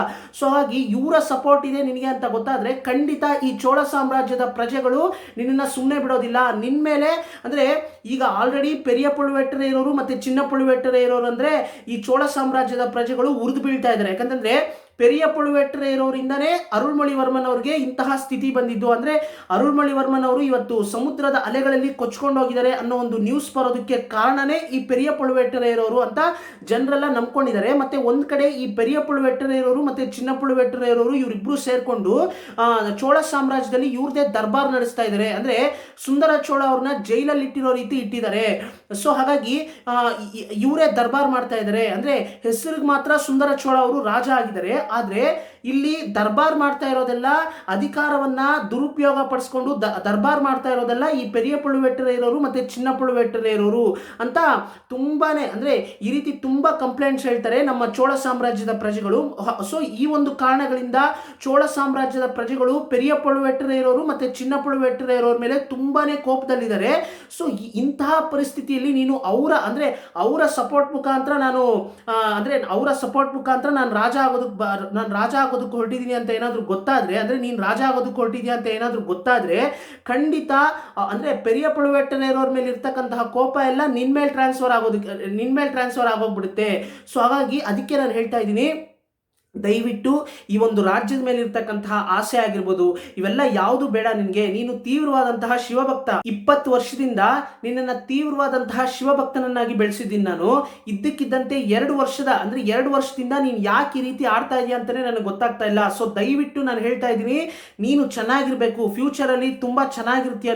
ನಿನಗೇನು ಆಗೋದಿಲ್ಲ, ಶಿವನ ಕರುಣೆಯಿಂದ ನಿನಗೇನು ಆಗೋದಿಲ್ಲ. ನನ್ನ ಮಾತನ್ನ ಕೇಳು, ಈಗಲೂ ಕಾಲ ಮಿಂಚಿಲ್ಲ, ನನ್ನ ಮಾತನ್ನ ಕೇಳು, ನೀನು ಈ ರಾಜ್ಯದ ಆಸೆಯನ್ನ ಬಿಟ್ಬಿಡು ಅಂತ ಹೇಳ್ತಾರೆ. ಇದನ್ನ ಕೇಳಿಸ್ಕೊಂಡು ನಮ್ಮ ಮಧುರಾಂತಕ ಚೋಳವರಿಗೆ ಎಷ್ಟು ಕೋಪ ಬರುತ್ತೆ ಅಂದ್ರೆ, ನೀನು ಒಂದು ತಾಯ, ಎಲ್ಲ ತಾಯಂದಿರು ಕೂಡ ತನ್ನ ಮಗ ರಾಜ ಆಗ್ಬೇಕು, ಬೇಗ ಪಟ್ಟಕ್ಕೆ ಬರಬೇಕು, ಈ ರೀತಿ ಆಸೆ ಇಟ್ಕೊಂಡಿದ್ರೆ ಇಡೀ ಜಗತ್ನಲ್ಲಿ ಇರ್ತಕ್ಕಂತಹ ತಾಯಂದಿರೆಲ್ಲ ತನ್ನ ಮಗ ಅಭಿವೃದ್ಧಿ ಆಗಬೇಕು, ಜೀವನದಲ್ಲಿ ಮುಂದೆ ಬರಬೇಕು, ಸಾಧನೆಗಳನ್ನು ಮಾಡಬೇಕು ಅಂತ ಆಸೆ ಪಟ್ಕೊಂಡಿದ್ರೆ ನೀನು ನನ್ನನ್ನು ಸನ್ಯಾಸಿ ಮಾಡೋದು ಕೊಟ್ಟಿದೆಯಲ್ಲ ಅಂದರೆ ನೀನೆಂಥ ತಾಯಿ, ನೀನು ನನ್ನ ತಾಯ ಅನ್ನೋದೇ ನನಗೆ ಅನುಮಾನ ಬರ್ತಾ ಇದೆ ಅಂತ ಆಕ್ರೋಶದಿಂದ ಹೇಳ್ತಾರೆ, ತುಂಬಾನೇ ಕೋಪದಿಂದ ಹೇಳ್ತಾರೆ ಸ್ನೇಹಿತರೆ. ಇದನ್ನ ಕೇಳಿಸ್ಕೊಂಡಂತೂ ತುಂಬಾನೇ ಮನಸ್ಸು ಒಡೆದೋಗುತ್ತೆ ಅಂತಾನೆ ಹೇಳಬೇಕು ಸ್ನೇಹಿತರೆ. ನಮ್ಮ ಸೆಂಬೀನ್ ಮಾದೇವಿ ಅವರಿಗೆ ತೀವ್ರವಾಗಿ ಅಳೋದಕ್ಕೆ ಶುರು ಮಾಡ್ತಾರೆ. ಹತ್ಕೊಂಡೇ ನಮ್ಮ ಸೆಂಬೀನ್ ಮಾದೇವಿ ಅವರು ನಮ್ಮ ಅನಿರುದ್ಧ ಬ್ರಹ್ಮರಾಯರವ್ರನ್ನ ಉದ್ದೇಶಿಸಿ, ಮಂತ್ರಿಗಳೇ, ಪ್ರಧಾನ ಮಂತ್ರಿಗಳೇ, ನಾನು ನಿಜ ಹೇಳುವಂತಹ ಪರಿಸ್ಥಿತಿ ಈ ಒಂದು ಪರಿಸ್ಥಿತಿಯಲ್ಲಿ ನಾನು ನಿಜ ಹೇಳಲೇಬೇಕಾಗಿದೆ. ಯಾಕಂತಂದ್ರೆ ಇಂತಹ ಪರಿಸ್ಥಿತಿಯಲ್ಲೂ ಕೂಡ ನಾನು ನಿಜವನ್ನ ಹೇಳಿಲ್ಲ ಅಂದ್ರೆ ಖಂಡಿತ ನನ್ನ ಮಗನಿಗೆ ಅರ್ಥ ಆಗೋದಿಲ್ಲ, ಇವನಿಗೆ ಅರ್ಥ ಮಾಡಿಸೋದಕ್ಕೆ ಖಂಡಿತ ನಾನೀಗ ನಿಜ ಹೇಳಲೇಬೇಕು ಅಂತ ಹೇಳ್ತಾರೆ. ಆಗ ನಮ್ಮ ಅನಿರುದ್ಧ ಬ್ರಹ್ಮರಾಯರವರು ಕೂಡಲೇ ಎದ್ದು ನಿಂತ್ಕೊಂಡು, ಅಮ್ಮ ಏನು ಹೇಳ್ತಾ ಇದ್ದೀರಾ, ನಿಜವನ್ನ ಹೇಳ್ತೀರಾ, ದಯವಿಟ್ಟು ಅಂತಹ ಕೆಲಸ ಮಾಡಬೇಡಿ.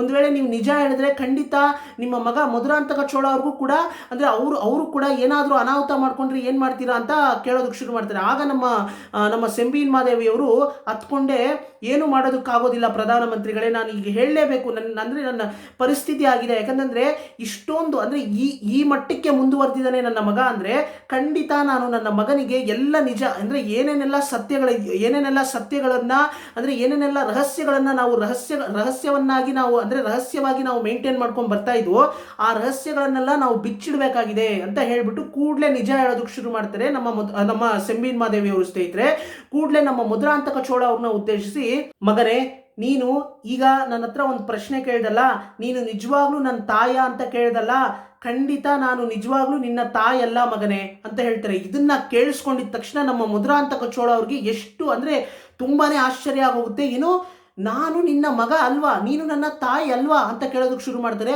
ಆಗ ನಮ್ಮ ಸೆಂಬೀನ್ ಮಾದೇವಿಯವರು ಎಲ್ಲ ನಿಜಾಂಶ ಏನಿದೆ ಎಲ್ಲ ರಹಸ್ಯಗಳನ್ನು ಬಿಚ್ಚಿಡ್ತಾ ಹೋಗ್ತಾರೆ ಒಂದೊಂದೇ. ಸ್ನೇಹಿತರೆ, ರಹಸ್ಯ ನಂಬರ್ 1 ಏನಪ್ಪಾ ಅಂತಂದ್ರೆ, ನಮ್ಮ ಸೆಂಬೀನ್ ಮಾದೇವಿಯವರು ನಮ್ಮ ಮಧುರಾಂತಕ ಚೋಳ ಅವ್ರನ್ನ ಉದ್ದೇಶಿಸಿ, ಮಧುರಾಂತಕ, ನೀನು ನಾನು ಸುಮಾರು ವರ್ಷಗಳ ಹಿಂದೆ ನಾನು ನಿನ್ನ ತಂದೆ ಗಂಧರಾದಿತ್ಯ ಚೋಳ ಅವ್ರನ್ನ ಮದುವೆ ಆಗಬೇಕು ಅಂತ ನಾನು ಆಸೆ ಪಟ್ಟಿರಲಿಲ್ಲ, ಅಥವಾ ನಾನು ಮದುವೆನೇ ಆಗಬಾರ್ದು ಅಂತ ಇದ್ದೆ.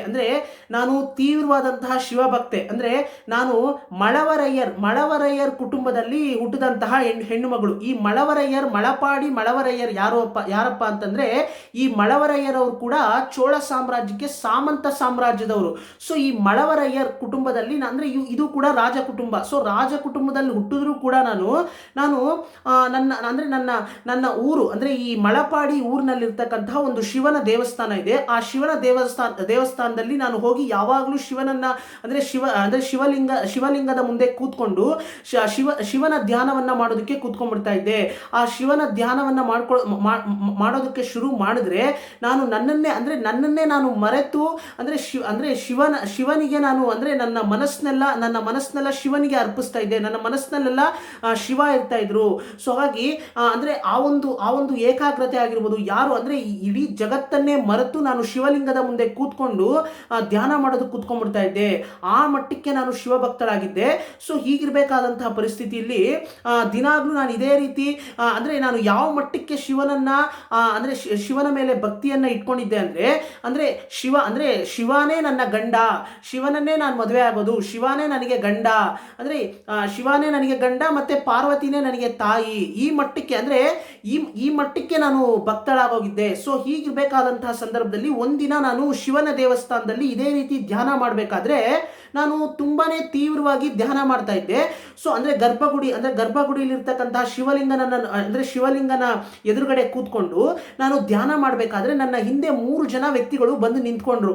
ಆ 3 ಜನ ವ್ಯಕ್ತಿಗಳು ಯಾರು ಅಂತ ನನಗೆ ಶಬ್ದ ಆಯ್ತು. ಶಬ್ದ ಆಗಿದ ತಕ್ಷಣ ನಾನು ಕಣ್ಬಿಟ್ಟು ಹಿಂದೆ ತಿರುಗಿ ನೋಡಿದ್ರೆ 3 ಜನ ವ್ಯಕ್ತಿಗಳಲ್ಲಿ ನನ್ನ ತಂದೆ ಒಬ್ರು ಈ ಕಡೆ ಲೆಫ್ಟ್ ಸೈಡ್ ಅಲ್ಲಿ ನಿಂತಿದ್ರು, ಲಾಸ್ಟ್ ಅಲ್ಲಿ, ಮಧ್ಯದಲ್ಲಿ ಯಾರೋ ಒಬ್ಬ ರಾಜ ಕುಟುಂಬದವನು, ಮತ್ತೆ ರೈಟ್ ಸೈಡ್ ಅಲ್ಲಿ ಒಬ್ಬ ಸೈನಿಕ ನಿಂತಿದ್ದ.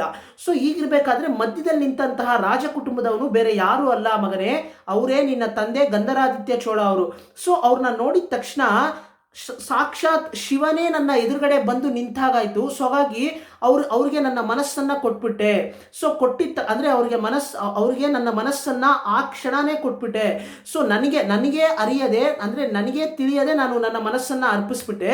ಸೊ ಅವ್ರಿಗೂ ಕೂಡ ನನ್ನನ್ನು ನೋಡಿದ ತಕ್ಷಣ ಏನನ್ನಿಸ್ತೋ ಏನೋ ಗೊತ್ತಿಲ್ಲ, ಅವರು ಕೂಡ ಅವರ ಮನಸ್ಸನ್ನು ನನಗೆ ಕೊಟ್ಟಾಯಿತು ಆ ಒಂದು ಕ್ಷಣನೇ. ಸೊ ನಂತರ ನಮ್ಮ ಮನೆಯಲ್ಲಿ, ಅಂದರೆ ನಮ್ಮ ಮನೆಯವರು ಮತ್ತು ಅವರ ಮನೆಯವರು, ಅಂದರೆ ಗಂಧರಾದಿತ್ಯ ಚೋಳ ಅವರ ಕುಟುಂಬದವರು ಮತ್ತು ನನ್ನ ತಂದೆಯವರು ಎಲ್ಲರೂ ಕೂಡ ಮಾತಾಡಿ ನಮಗೆ ಮದುವೆ ಮಾಡಬೇಕು ಅಂತ ಹೇಳ್ತಾರೆ. ನಂತರ ನಾವಿಬ್ಬರು ಮದುವೆ ಆಗ್ತೀವಿ. ಮದುವೆ ಆದ ನಂತರ ನನಗೆ ಗೊತ್ತಾಗುತ್ತೆ ಗಂಧರಾದಿತ್ಯ ಚೋಳ ಅವ್ರಿಗೆ, ಅಂದರೆ ಗಂಧರಾದಿತ್ಯ ಚೋಳ ಅವ್ರಿಗೆ ಆಲ್ರೆಡಿ ಒಂದು ಮದುವೆ ಆಗಿ ಅವರ ಧರ್ಮಪತ್ನಿಯವರು ತೀರ್ಕೊಂಡಿರ್ತಾರೆ.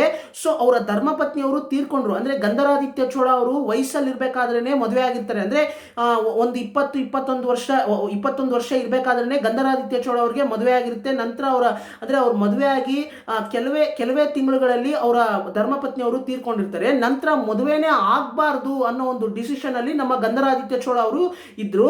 ಸೊ ಹಾಗಿರ್ಬೇಕಾದಂತಹ ಪರಿಸ್ಥಿತಿಯಲ್ಲಿ ನಮ್ಮ ಗಂಧರಾದಿತ್ಯ ಚೋಳ ಅವರು 52 ವರ್ಷ ಆಗಿರುತ್ತೆ. 52 ವರ್ಷ ಆದ ನಂತರ ನನ್ನನ್ನು ಭೇಟಿಯಾಗಿದ್ದು ಎಲ್ಲಿ? ಶಿವನ ದೇವಸ್ಥಾನದಲ್ಲಿ. ಸೊ 52 ವರ್ಷ ಆದಂತಹ ವ್ಯಕ್ತಿ ನಾನು ಶಿವನ ದೇವಸ್ಥಾನದಲ್ಲಿ ನೋಡಿದ್ದು. ಶಿವನ ದೇವಸ್ಥಾನದಲ್ಲಿ ನೋಡಿದ ತಕ್ಷಣ ನಮ್ಮಿಬ್ಬರಿಗೂ ಪ್ರೀತಿ ಉದ್ಭವ ಆಗಿ, ನಂತರ ಅಂದರೆ ಅವರು ಕೂಡ ತೀವ್ರವಾದಂತಹ ಶಿವಭಕ್ತರು, ಅಂದರೆ ಅವ್ರಿಗೂ ಕೂಡ ರಾಜ್ಯದ ಮೇಲೆ ಯಾವುದೇ ಆಸೆ ಇರೋದಿಲ್ಲ. ಮತ್ತೆ ರಾಜ ಆಗಿ ಆಳ್ವಿಕೆ ನಡೆಸಬೇಕು, ಮತ್ತೆ ಚೋಳ ಸಾಮ್ರಾಜ್ಯವನ್ನ ವಿಸ್ತಾರ ಮಾಡಬೇಕು, ಯುದ್ಧ ಮಾಡಬೇಕು, ಯಾವುದರಲ್ಲೂ ಕೂಡ ಆಸಕ್ತಿ ಇರೋದಿಲ್ಲ ಗಂಧರಾದಿತ್ಯ ಚೋಳ ಅವ್ರಿಗೆ. ಸೊ ಹೀಗಿರ್ಬೇಕಾದ್ರೆ ಇವೆಲ್ಲ ಅಂದರೆ ನನ್ನ ಯೋಚನೆಗಳು ಅವರ ಯೋಚನೆಗಳೆಲ್ಲ ಸ್ವಲ್ಪ ಮ್ಯಾಚಿಂಗ್ ಆಗಿತ್ತು. ಸೊ ಹಾಗಾಗಿ ಮ್ಯಾಚ್ ಆಗ್ತಾ ಇತ್ತು. ಸೊ ಹಾಗಾಗಿ ನಾವಿಬ್ರು ಮದುವೆ ಆಗ್ತೀವಿ. ಮದುವೆ ಆಗಿದ ತಕ್ಷಣ ನಾವಿಬ್ರು ಒಂದು ಡಿಸೈಡ್ ಮಾಡ್ತೀವಿ, ಏನಂದ್ರೆ ನಾವಿಬ್ರು ಮಕ್ಕಳು ಮಾಡ್ಕೋಬಾರ್ದು, ಅಂದ್ರೆ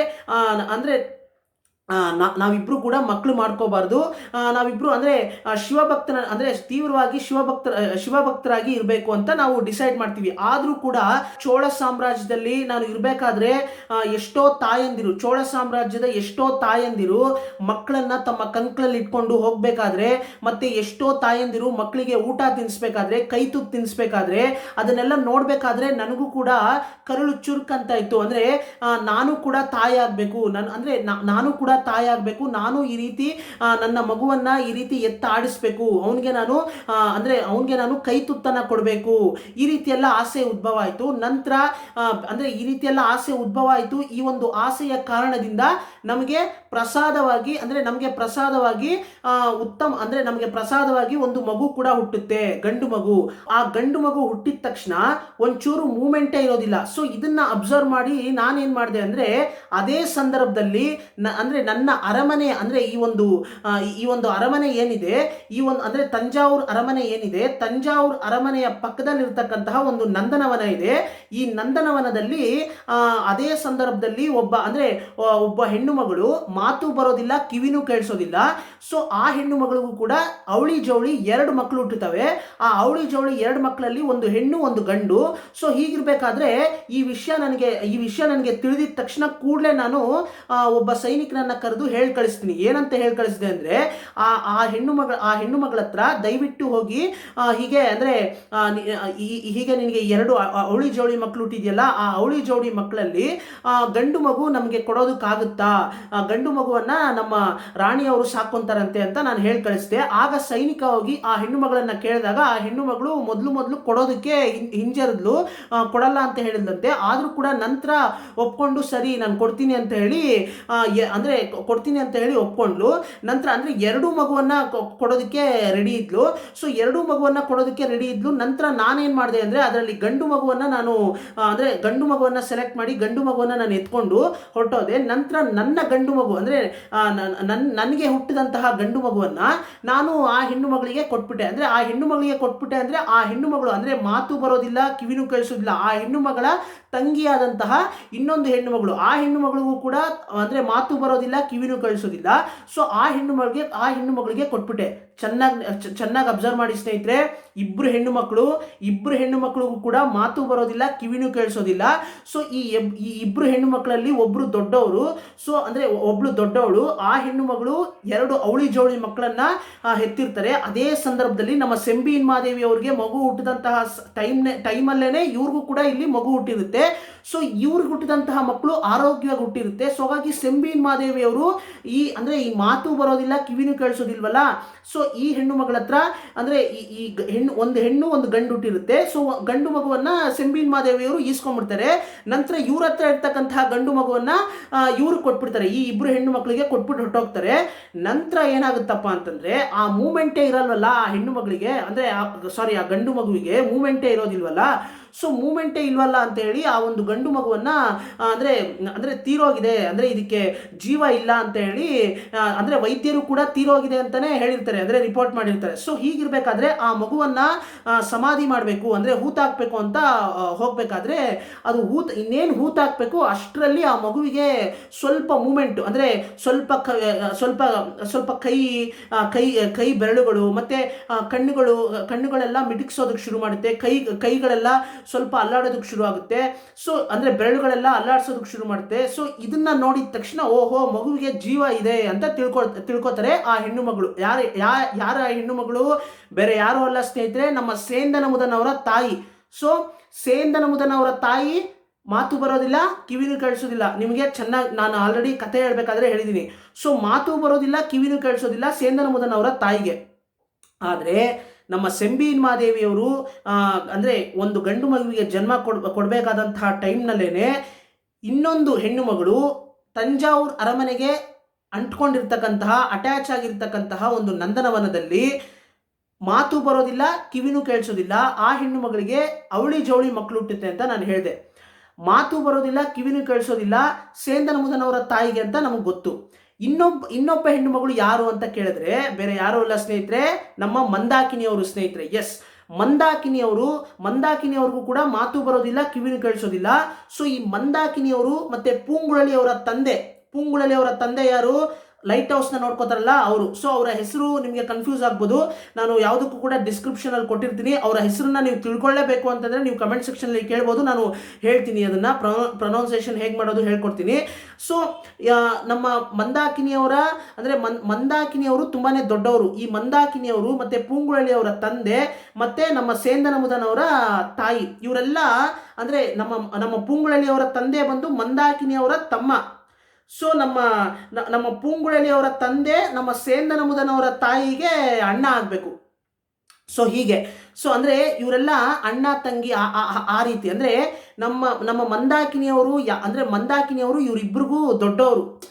ಅಂದರೆ ನಮ್ಮ ಮಂದಾಕಿನಿಯವರು ಹೇಗಪ್ಪ ಅಂತಂದರೆ, ನಮ್ಮ ಮಂದಾಕಿನಿಯವರು ನಮ್ಮ ಪೂಂಗುಳಲಿ ಅವರ ತಂದೆ ಇದಾರಲ್ಲ, ನಮ್ಮ ಪೂಂಗುಳಲಿ ಅವರ ತಂದೆಯ ದೊಡ್ಡಪ್ಪನ ಮಗಳು.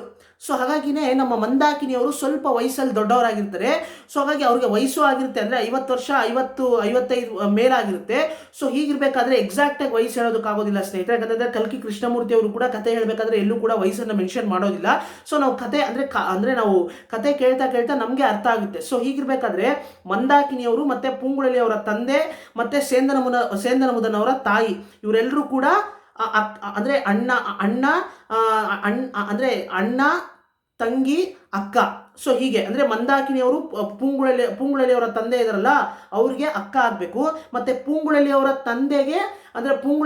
ತಂದೆಗೆ ಸೇಂದನ ಮುದನವರ ತಾಯಿ ತಂಗಿ ಆಗಬೇಕು. ಸೊ ಇದನ್ನ ಕರೆಕ್ಟಾಗಿ ಜ್ಞಾಪಕ ಇಟ್ಕೊಳ್ಳಿ ಸ್ನೇಹಿತರೆ. ಸೊ ಹೀಗಿರ್ಬೇಕಾದ್ರೆ ಮಂದಾಕಿನಿಯವ್ರಿಗೆ ಎರಡು ಅವಳಿ ಜವಳಿ ಮಕ್ಕಳು ಹುಟ್ಟುತ್ತೆ. ಈ ಅವಳಿ ಜವಳಿ ಮಕ್ಕಳಲ್ಲಿ ಒಂದು ಗಂಡು ಮಗು, ಇನ್ನೊಂದು ಹೆಣ್ಣು ಮಗು. ಸೊ ಈ ಇಬ್ರು ಮಕ್ಕಳಲ್ಲಿ ಗಂಡು ಮಗುವನ್ನ ನಮ್ಮ ಸೆಂಬಿನ್ ಮಾದೇವಿಯವರು ದತ್ತು ತಗೋತಾರೆ.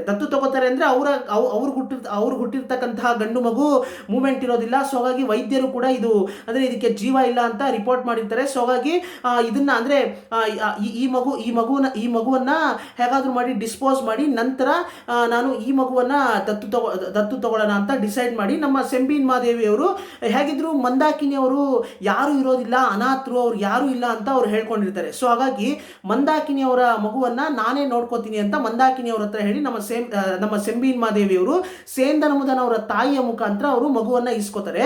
ಸೊ ಹೀಗಿರ್ಬೇಕಾದ್ರೆ ಸೇಂದನಮುದನ್ ಅವರ ತಾಯಿ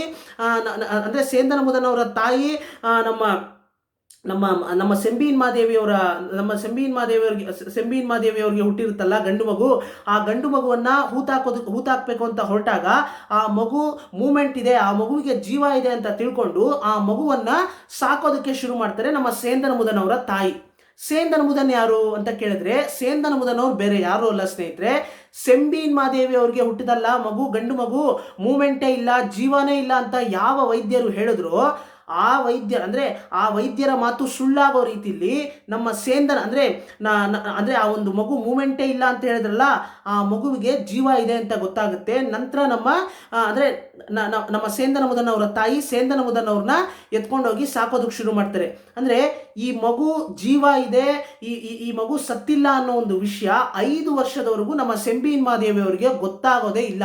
ಸೊ 5 ವರ್ಷದ ನಂತರ ಗೊತ್ತಾಗುತ್ತೆ, ಓಹೋ ನನಗೆ ಹುಟ್ಟಿದಂತಹ ಗಂಡು ಮಗು ಇಲ್ಲೇ ಸಮೀಪದಲ್ಲಿ ಅರಮನೆಯ ಪಕ್ಕದಲ್ಲಿರ್ತಕ್ಕಂತಹ ತಂಜಾವೂರು ಅರಮನೆಯ ಪಕ್ಕದಲ್ಲಿರ್ತಕ್ಕಂತಹ ನಂದನವನವನ್ನ ಜವಾಬ್ದಾರಿ ತಗೊಂಡು ಅಂದ್ರೆ ಹೂಗಳನ್ನ ಬೆಳೆಸ್ತಾ ಇರ್ತಕ್ಕಂತಹ ಆ ಒಂದು ಮಾತು ಬರದೆ ಕಿವಿನೂ ಕೇಳಿಸಲ್ವಲ್ಲ, ಆ ಅಮ್ಮ ನೋಡ್ಕೋತಾ ಇದ್ದಾಳೆ, ಸಾಕ್ತಾ ಇದ್ದಾಳೆ ನನ್ನ ಮಗನನ್ನ ಅಂತ ನಮ್ಮ ಸೆಂಬಿನ್ ಮಾದೇವಿ ಅವರಿಗೆ ಗೊತ್ತಾಗುತ್ತೆ. ಸೊ 5 ವರ್ಷದ ನಂತರ ಗೊತ್ತಾದ್ರೆ ಏನ್ ಮಾಡೋದಕ್ಕೆ ಸಾಧ್ಯ? ಇಲ್ಲ ನನ್ನ ಮಗು ಬದುಕಿದೆ, ನನ್ನ ಮಗುನ ಕೊಡು, ನಾನು ನಿನ್ನ ಅಕ್ಕ ಮಂದಾಕಿನಿ ಅವ್ರ ಮಗುನ ಕೊಟ್ಬಿಡ್ತೀನಿ ಅಂತ ಹೇಳೋದಕ್ಕಾಗುತ್ತಾ? ಇಲ್ಲ ಅಲ್ವಾ ಸ್ನೇಹಿತರೆ? ಸೊ ಹಾಗಾಗಿನೇ ನಮ್ಮ ಸೆಂಬಿನ್ ಮಾದೇವಿಯವರು ಮಧುರಾಂತಕ ಚೋಳ ಅವರು ಇವರೇ ಅಂತ ಹೇಳಿ ಚೋಳ ಸಾಮ್ರಾಜ್ಯದಲ್ಲಿ ಅನೌನ್ಸ್ ಮಾಡಿ, ಯಾರು ಮಂದಾಕಿನಿ ಅವ್ರಿಗೆ ಹುಟ್ಟಿದಂತಹ ಗಂಡು ಮಗುವನ್ನೇ ಮಧುರಾಂತಕ ಚೋಳ ಅವರು ಅಂತ ಹೇಳಿ ಅನೌನ್ಸ್ ಮಾಡಿ ನೀನೇ ನನ್ನ ಮಗ ಅಂತ ಹೇಳಿ ಈ ರೀತಿ ನಂಬಿಸಿರ್ತಾರೆ. ಸೊ ಹೀಗಿರ್ಬೇಕಾದ್ರೆ ಈಗ ಮಧುರಾಂತಕ ಚೋಳ ಅವರು ಅಂತ ನಾವು ಯಾರನ್ನ ನೋಡ್ಕೊಂಡ್ ಬಂದಿದ್ದೀವಿ ಇಷ್ಟು ಈ ಒಂದು ಕತೆ ಇಲ್ಲಿವರೆಗೂ ಕೇಳಿದ್ವಿ. ಸೊ ಕಡಂಬೂರ್ ಪ್ಯಾಲೇಸ್ ನಲ್ಲಿ ಪಲ್ಲಕ್ಕಿಯಿಂದ ಹೊರಗಡೆ ಬರ್ತಾರಲ್ಲ ನಮ್ಮ ಮಧುರಾಂತಕ ಚೋಳ ಅವರು, ಆ ಮಧುರಾಂತಕ ಚೋಳ ಅವರು ಯಾರು? ಸೆಂಬಿನ್ ಮಾದೇವಿ ಅವರ ಮಗ ಅಲ್ಲ, ಮಂದಾಕಿನಿ ಅವರ ಮಗ. ಸೊ ಹಾಗಾಗಿ ಮಂದಾಕಿನಿ ಅವ್ರಿಗೆ ಅವಳಿ ಜವಳಿ ಮಕ್ಕಳು ಹುಟ್ಟುತ್ತೆ, ಒಂದು ಹೆಣ್ಣು ಒಂದು ಗಂಡು. ಸೊ ಈ ಗಂಡು ಮಗುವನ್ನ ಏನೋ ಸೆಂಬಿನ್ ಮಾದೇವಿಯವರು ದತ್ತು ತಗೊಂಡ್ರು. ಈ ಹೆಣ್ಣು ಮಗು ಏನಾಯ್ತು ಅಂತ ಕೇಳಿದ್ರೆ ಆ ಹೆಣ್ಣು ಮಗುವನ್ನ ನಮ್ಮ ಅನಿರುದ್ಧ ಬ್ರಹ್ಮರಾಯರವರು ರಹಸ್ಯವಾಗಿ, ಸೆಂಬಿನ್ ಮಾದೇವಿ ಅವ್ರಿಗೂ ಗೊತ್ತಿರುತ್ತೆ. ಸೊ ನಮ್ಮ ಅನಿರುದ್ಧ ಬ್ರಹ್ಮರಾಯರವರು ಈ ಹೆಣ್ಣು ಮಗುವನ್ನ ಆಳ್ವಾರ್ ಕಡೆಯ ನಂಬಿಗೆ ಕೊಟ್ಟು, ಆಳ್ವಾರ್ ಕಡೆಯ ನಂಬಿಗೆ ಕೊಟ್ಟು ನೀನ್ ಸಾಕೋ ಅಂತ ಹೇಳಿ ಆಳ್ವಾರ್ ಕಡೆಯ ನಂಬಿಗೆ ಕೊಟ್ಬಿಡ್ತಾರೆ. ಸೊ ಆಗ ನಮ್ಮ ಆಳ್ವಾರ್ ಕಡೆಯ ನಂಬಿ ಅವರು ಪಾಂಡ್ಯ ಡೈನಸ್ಟಿ ಪಾಂಡ್ಯ ನಾಡಿಗೆ ಮಧುರೈ ಕ್ಯಾಪಿಟಲ್ ಪಾಂಡ್ಯ ನಾಡಿಗೆ ಕರ್ಕೊಂಡೋಗಿ ಅಲ್ಲಿ ಮಗು ಒಂದು ದೇವಸ್ಥಾನದಲ್ಲಿ ಸಿಗೋ ತರ ಇವರೇ ನಮ್ಮ ಆಳ್ವಾರ್ ಕಡೆಯ ನಂಬಿಯವರೇ ಅದನ್ನೆಲ್ಲ ಸೆಟ್ ಮಾಡಿರ್ತಾರೆ. ಸೊ ಆ ರೀತಿ ಮಾಡಿ ಅವರ ತಂದೆಯನ್ನ ನಂಬಿಸಿ ನಂತರ ನಂದಿನಿ ದೇವಿ ಅವ್ರನ್ನ ಅವ್ರ ಜೊತೆನೆ ಸಾಕೋದಕ್ಕೆ ಶುರು ಮಾಡಿರ್ತಾರೆ. ನಂತರ ಏನಾಯ್ತು, ಹೇಗೆ ನಂದಿನಿ ದೇವಿ ಅವರು ಪೆರಿಯಪುಳ್ವೆಟ್ಟರಯ್ಯನವ್ರ ಹತ್ರ ಬಂದ್ರು, ಎಲ್ಲವನ್ನೂ ಕೂಡ ನಾನು ಕತೆ ಹೇಳಬೇಕಾದ್ರೆ ಹೇಳಿದ್ದೀನಿ. ಸೊ ಇನ್ನೂ ಕೂಡ ನಿಮ್ಗೆ ಏನಾದರೂ ಅನುಮಾನಗಳಿದ್ರೆ ದಯವಿಟ್ಟು ಕಮೆಂಟ್ ಸೆಕ್ಷನ್ ಅಲ್ಲಿ ಕೇಳಿ. ನನ್ನ ಕೈಯಲ್ಲಿ ಆದಷ್ಟು ಸಿಂಪಲ್ ಆಗಿ ನಾನು ನಿಮಗೆ ಅರ್ಥ ಮಾಡಿಸೋದಕ್ಕೆ ಪ್ರಯತ್ನ ಮಾಡಿದ್ದೀನಿ. ಯಾಕಂತಂದ್ರೆ ಸ್ವಲ್ಪ ತುಂಬಾನೇ ಕನ್ಫ್ಯೂಸ್ ಮಾಡುವಂತಹ ಕತೆ, ಯಾಕಂತಂದ್ರೆ ಎಕ್ಸ್ಪ್ಲೈನ್ ಮಾಡಬೇಕಾದ್ರೆ ನನಗೆ ಅಲ್ಲಲ್ಲಿ ಕನ್ಫ್ಯೂಸ್ ಆಗುತ್ತೆ. ಸೊ ಹಾಗಾಗಿನೇ ಮಧ್ಯದಲ್ಲಿ ನಾನು ಸ್ವಲ್ಪ ಹೇಳಿದ್ದನ್ನೇ ಪದಗಳನ್ನು ಹೇಳಿದ್ದನ್ನೇ ಮತ್ತೆ ರಿಪೀಟ್ ಮಾಡೋದಾಗಿರ್ಬೋದು. ಯಾಕಂತಂದ್ರೆ ಯೋಚನೆ ಮಾಡಬೇಕು, ಹೇಗೆ ಸಿಂಪಲ್ ಆಗಿ ಎಕ್ಸ್ಪ್ಲೈನ್ ಮಾಡಬೇಕು, ನಿಮಗೆ ಅರ್ಥ ಮಾಡಿಸ್ಬೇಕಲ್ವಾ. ಸೊ ಯೋಚನೆ ಮಾಡಬೇಕಾದ್ರೆ ಅಟ್ ಎ ಟೈಮ್ ನಾನು ನಿಮಗೆ ಎಕ್ಸ್ಪ್ಲೈನ್ ಮಾಡಬೇಕು. ಯಾವ ರೀತಿ ಎಲ್ಲ ನಾನು ನಿಮಗೆ ಸಿಂಪಲ್ ಆಗಿ ಎಕ್ಸ್ಪ್ಲೈನ್ ಮಾಡಿ ಅರ್ಥ ಮಾಡಿಸೋದಕ್ಕೆ ಸಾಧ್ಯ ಆಗುತ್ತೋ ಆ ಒಂದು ನನ್ನ ಪ್ರಯತ್ನ, ನನ್ನ ಶಕ್ತಿ ಅನುಸಾರ ನಾನು ನಿಮಗೆ ಅರ್ಥ ಮಾಡಿಸೋದಕ್ಕೆ ಪ್ರಯತ್ನ ಮಾಡ್ತಾ ಇದ್ದೀನಿ. ನಿಮ್ಗೆ ಏನಾದರೂ ಡೌಟ್ ಬಂದರೆ ಖಂಡಿತ ನೀವು ಕಮೆಂಟ್ ಸೆಕ್ಷನಲ್ಲಿ ಕೇಳಿ, ನಾನು ಅದಕ್ಕೆ ಉತ್ತರ ಕೊಡ್ತೀನಿ. ಸೊ ಈಗ ನಿಮಗೆ ಅರ್ಥ ಆಗಿರ್ಬೋದು ಮಧುರಾಂತಕ ಚೋಳ ಅವರು. ಈಗ ಮಧುರಾಂತಕ ಚೋಳ ಅವರು ಯಾವ ಮಧುರಾಂತಕ ಚೋಳ ಅವರು? ಈಗಿರ್ತಕ್ಕಂತಹ ಮಧುರಾಂತಕ ಚೋಳ ಅವರು. ಮಧುರಾಂತಕ ಚೋಳ ಅವರು ಅನ್ನೋದು ಒಂದು ರಾಜ, ರಾಜ ಕುಟುಂಬದಲ್ಲಿ ಇರ್ತಕ್ಕಂಥವ್ರು ಮಧುರಾಂತಕ ಚೋಳ ಅಂತ ಹೆಸರು ಇಟ್ಕೊಂಡಿರ್ತಾರೆ. ಯಾಕಂತಂದ್ರೆ ಮಧುರಾಂತಕ ಚೋಳ ಡೈನಸ್ಟಿ ಮಧುರಾಂತಕ ಚೋಳ ಅವರ ರಿಯಲ್ ಹೆಸರು ಉತ್ತಮ ಚೋಳ ಅಂತ ಹೇಳ್ತಾರೆ ಹಿಸ್ಟ್ರಿ ಪ್ರಕಾರ. ಸೊ ಅದು ಹಾಗಿರ್ಲಿ. ಸೊ ಈಗ ನೀವು ನೋಡ್ತಾ ಇರತಕ್ಕಂತಹ ಮಧುರಾಂತಕ ಚೋಳ ಅವರು ಯಾರು? ನಮ್ಮ ಸೆಂಬಿನ್ ಮಾದೇವಿಯವರ ಸ್ವಂತ ಮಗ ಅಲ್ಲ, ಅವರು ಮಂದಾಕಿನಿಯವರ ಮಗ. ಸೊ ಹೀಗಿರ್ಬೇಕಾದ್ರೆ ನಂದಿನಿ ದೇವಿಯವರು ಮಂದಾಕಿನಿಯವರ ಮಗಳು. ಖಂಡಿತ. ಯಾಕಂತಂದ್ರೆ ಈಗ ನಿಮಗೆ ಕ್ಲಾರಿಟಿ ಬಂದಾಯ್ತು. ಅದಕ್ಕೇನೆ ನಂದಿನಿ ದೇವಿಯವರು ಮಂದಾಕಿನಿ ಅವ್ರ ತರಾನೇ ಇರೋದು, ಮಂದಾಕಿನಿ ಅವರು ನಂದಿನಿ ದೇವಿಯವ್ರ ತರಾನೇ ಇರೋದು. ಸೊ ಇವಾಗ ನಿಮಗೆ ಕ್ಲಾರಿಟಿ ಬಂದಾಯಿತು. ಸೊ ಇದ್ರ ಬಗ್ಗೆ ನಮ್ಮ ಕುಂದವೈ ದೇವಿಯವ್ರಿಗೂ ಕನ್ಫ್ಯೂಸ್ ಇದೆ, ಮತ್ತೆ ವಂದ್ಯದೇವನವ್ರಿಗೆ ಕನ್ಫ್ಯೂಸ್ ಇದೆ, ಅರುಳ್ಮೊಳಿವರ್ಮನ್ ಅವ್ರಿಗೆ ಕನ್ಫ್ಯೂಸ್ ಇದೆ, ಸುಂದರ ಚೋಳ ಅವ್ರಿಗೂ ಕನ್ಫ್ಯೂಸ್ ಇದೆ. ಅಂದರೆ ಸುಂದರ ಚೋಳ ಅವರು ತುಂಬಾನೇ ಕನ್ಫ್ಯೂಸ್, ಅಂದರೆ ತುಂಬಾನೇ ಗೊಂದಲವಾದಂತಹ ಪರಿಸ್ಥಿತಿಯಲ್ಲಿ ಇದ್ದಾರೆ. ಅಂದರೆ ಇದ್ರ ಬಗ್ಗೆ ಏನು ಗೊತ್ತೇ ಇಲ್ಲ ನಮ್ಮ ಸುಂದರ ಚೋಳ ಅವ್ರಿಗೆ. ಸೊ ಹೀಗಿರ್ಬೇಕಾದಂಥ ಪರಿಸ್ಥಿತಿಯಲ್ಲಿ ಈಗ ಚೋಳ ಸಾಮ್ರಾಜ್ಯದಲ್ಲಿ ಮಧುರಾಂತಕ ಚೋಳ ಅವರೇ ರಾಜ ಆಗಬೇಕು ಅಂತ ಎಲ್ಲರೂ ಕೂಡ, ಅಂದರೆ ಕೆಲವರು ಸಾಮಂತ ಸಾಮ್ರಾಜ್ಯದ ರಾಜರುಗಳೆಲ್ಲ ಈಗ ತೀರ್ಮಾನ ಮಾಡಿದ್ದಾರೆ. ನಮ್ಮ ಮಧುರಾಂತಕ ಚೋಳ ಅವರು ಈಗ ಅವರ ತಾಯಿ ಜೊತೆ ವಾದ ಮಾಡ್ತಾ ಇದ್ದಾರೆ. ಸೊ ಇದನ್ನೆಲ್ಲ ಈಗ ನಮ್ಮ ಸೆಂಬಿ ಮಹಾದೇವಿಯವರು ಮಧುರಾಂತಕ ಚೋಳ ಅವ್ರ ಹತ್ರ ಈ ಒಂದು ಸೀಕ್ರೆಟ್ಸ್ನೆಲ್ಲ ರಿವೀಲ್ ಮಾಡಿದ ತಕ್ಷಣ, ಈ ಒಂದು ಸೀಕ್ರೆಟ್ಸ್ ರಿವೀಲ್ ಮಾಡುವಂತಹ ಕಾಲಘಟ್ಟ, ಈ ಒಂದು ಟೈಮ್ ಪೀರಿಯಡ್ನಲ್ಲೇ ಚೋಳ ಸಾಮ್ರಾಜ್ಯದಲ್ಲಿ ಮುಖ್ಯವಾದಂತಹ, ಅಂದರೆ ನಮ್ಮ ಮಂದಾಕಿನಿಯವರು ಅರಮನೆಗೆ ಬಂದು ಸುಂದರ ಚೋಳ ಅವ್ರನ್ನ ಕಾಪಾಡೋದು. ಸೊ ಇದೆಲ್ಲ ನಾನು ಹೇಳಬಾರ್ದು, ಮುಂದಿನ ಸಂಚಿಕೆಯಲ್ಲಿ ಬರುತ್ತೆ. ಸೊ ಅವೆಲ್ಲಾನು ನಡೀತಾ ಇರುತ್ತೆ. ಬಟ್ ನಾನು ಕತೆ ಹೇಳಬೇಕಾದ್ರೇ ನಾನು ಆ ರೀತಿ, ಅಂದರೆ ಕ್ಯಾರೆಕ್ಟರ್ಸ್ ಮುಖಾಂತರನೇ ನಾನು ನಿಮಗೆ ಎಕ್ಸ್ಪ್ಲೈನ್ ಮಾಡಿದರೆ ಖಂಡಿತ ಇದು ಅರ್ಥ ಆಗೋದಕ್ಕೆ ಸ್ವಲ್ಪ ಕಷ್ಟ ಆಗ್ತಾ ಇತ್ತು. ಸೊ ಹಾಗಾಗಿ ಇದನ್ನು ಮಾತ್ರ ಸಪ್ರೇಟಾಗಿ ನಾನು ನಿಮಗೆ, ಅಂದರೆ ಸೀಕ್ರೆಟ್ನ ರಿವೀಲ್ ಮಾಡಬೇಕು ಅಂತ ಬಯಸಿದೆ. ಸೊ ಹಾಗಾಗಿ ಸಪ್ರೇಟಾಗಿ ಈ ಸೀಕ್ರೆಟ್ಸ್ ಇವಾಗ ನಿಮ್ಗೆ ಗೊತ್ತಾಯ್ತಲ್ವಾ, ಮಂದಾಕಿನಿಯವ್ರಿಗೆ ಅವಳಿ ಜವಳಿ ಮಕ್ಕಳು ಹುಟ್ಟುತ್ತೆ. ಈ ಅವಳಿ ಜವಳಿ ಮಕ್ಕಳಲ್ಲಿ ಒಬ್ಬರು ನಂದಿನಿ ದೇವಿಯವರು ಮತ್ತು ಇನ್ನೊಬ್ಬರು ಮಧುರಾಂತಕ ಚೋಳ ಅವರು. ಈ ಮಧುರಾಂತಕ ಚೋಳ ಅವ್ರನ್ನ ನಮ್ಮ ಸೆಂಬಿನ್ ಮಾದೇವಿಯವರು ಸಾಕೋಬೇಕು ಅಂತ ಹೇಳಿ ನಮ್ಮ ಸೆಂಬಿನ್ ಮಾದೇವಿಯವರು ದತ್ತು ತಗೋತಾರೆ. ಯಾತಕ್ಕೋಸ್ಕರ ಆ ರೀತಿ ಮಾಡ್ತಾರೆ ಅಂದರೆ, ಸೆಂಬಿನ್ ಮಾದೇವಿಯವ್ರಿಗೆ ಹುಟ್ಟಿದಂತಹ ಮಗು ಗಂಡು ಮಗು ಮೂಮೆಂಟ್ ಇರೋದಿಲ್ಲ. ಸೊ ಅದು ಅಂದರೆ ಅದಕ್ಕೆ ಜೀವನ ಇಲ್ಲ ಅಂತ ಆಲ್ರೆಡಿ ನಮ್ಮ ವೈದ್ಯರು ಹೇಳ್ಬಿಟ್ಟಿರ್ತಾರೆ. ಸೊ ಹಾಗಾಗಿ ಅದೇ ಸಂದರ್ಭದಲ್ಲೇ ಹೀಗೆ, ಅಂದರೆ ನಂದನವನದಲ್ಲಿ ಹೀಗೆ ಮಂದಾಕಿನಿ ಅವ್ರಿಗೆ ಅವಳಿ ಜವಳಿ ಮಕ್ಕಳಾಗಿದೆ, ಒಂದು ಗಂಡು ಮಗುನೂ ಆಗಿದೆ ಅಂತ ತಿಳ್ಕೊಂಡಿದ ತಕ್ಷಣ ನಮ್ಮ ಸೆಂಬಿನ್ ಮಾದೇವಿಯವರು ಆ ಗಂಡು ಮಗುವನ್ನು ದತ್ತು ತಗೋತಾರೆ. ಸೊ ನಂತರ ಹೆಣ್ಣು ಮಗು, ಅಂದರೆ ಉಳಿದಂತಹ ಹೆಣ್ಣು ಮಗು ನಂದಿನಿ ದೇವಿಯವ್ರನ್ನ ನಮ್ಮ ಅನಿರುದ್ಧ ಬ್ರಹ್ಮರಾಯರವರು ಆಳ್ವಾರ್ಕಡಿಯ ನಂಬಿ ಅವ್ರಿಗೆ ಕೊಟ್ಟು ಕಳಿಸ್ಬಿಡ್ತಾರೆ, ನೀನು ಸಾಕು ಹೋಗು ಅಂತ. ಸೊ ಇದು ನಡೆದಿರೋದು. ಸೊ ಈ ಒಂದು ಕಾರಣಕ್ಕೋಸ್ಕರನೇ ನೀನು ಚೋಳ ಸಾಮ್ರಾಜ್ಯಕ್ಕೆ ಸೇರಿದವನಲ್ಲ, ಚೋಳ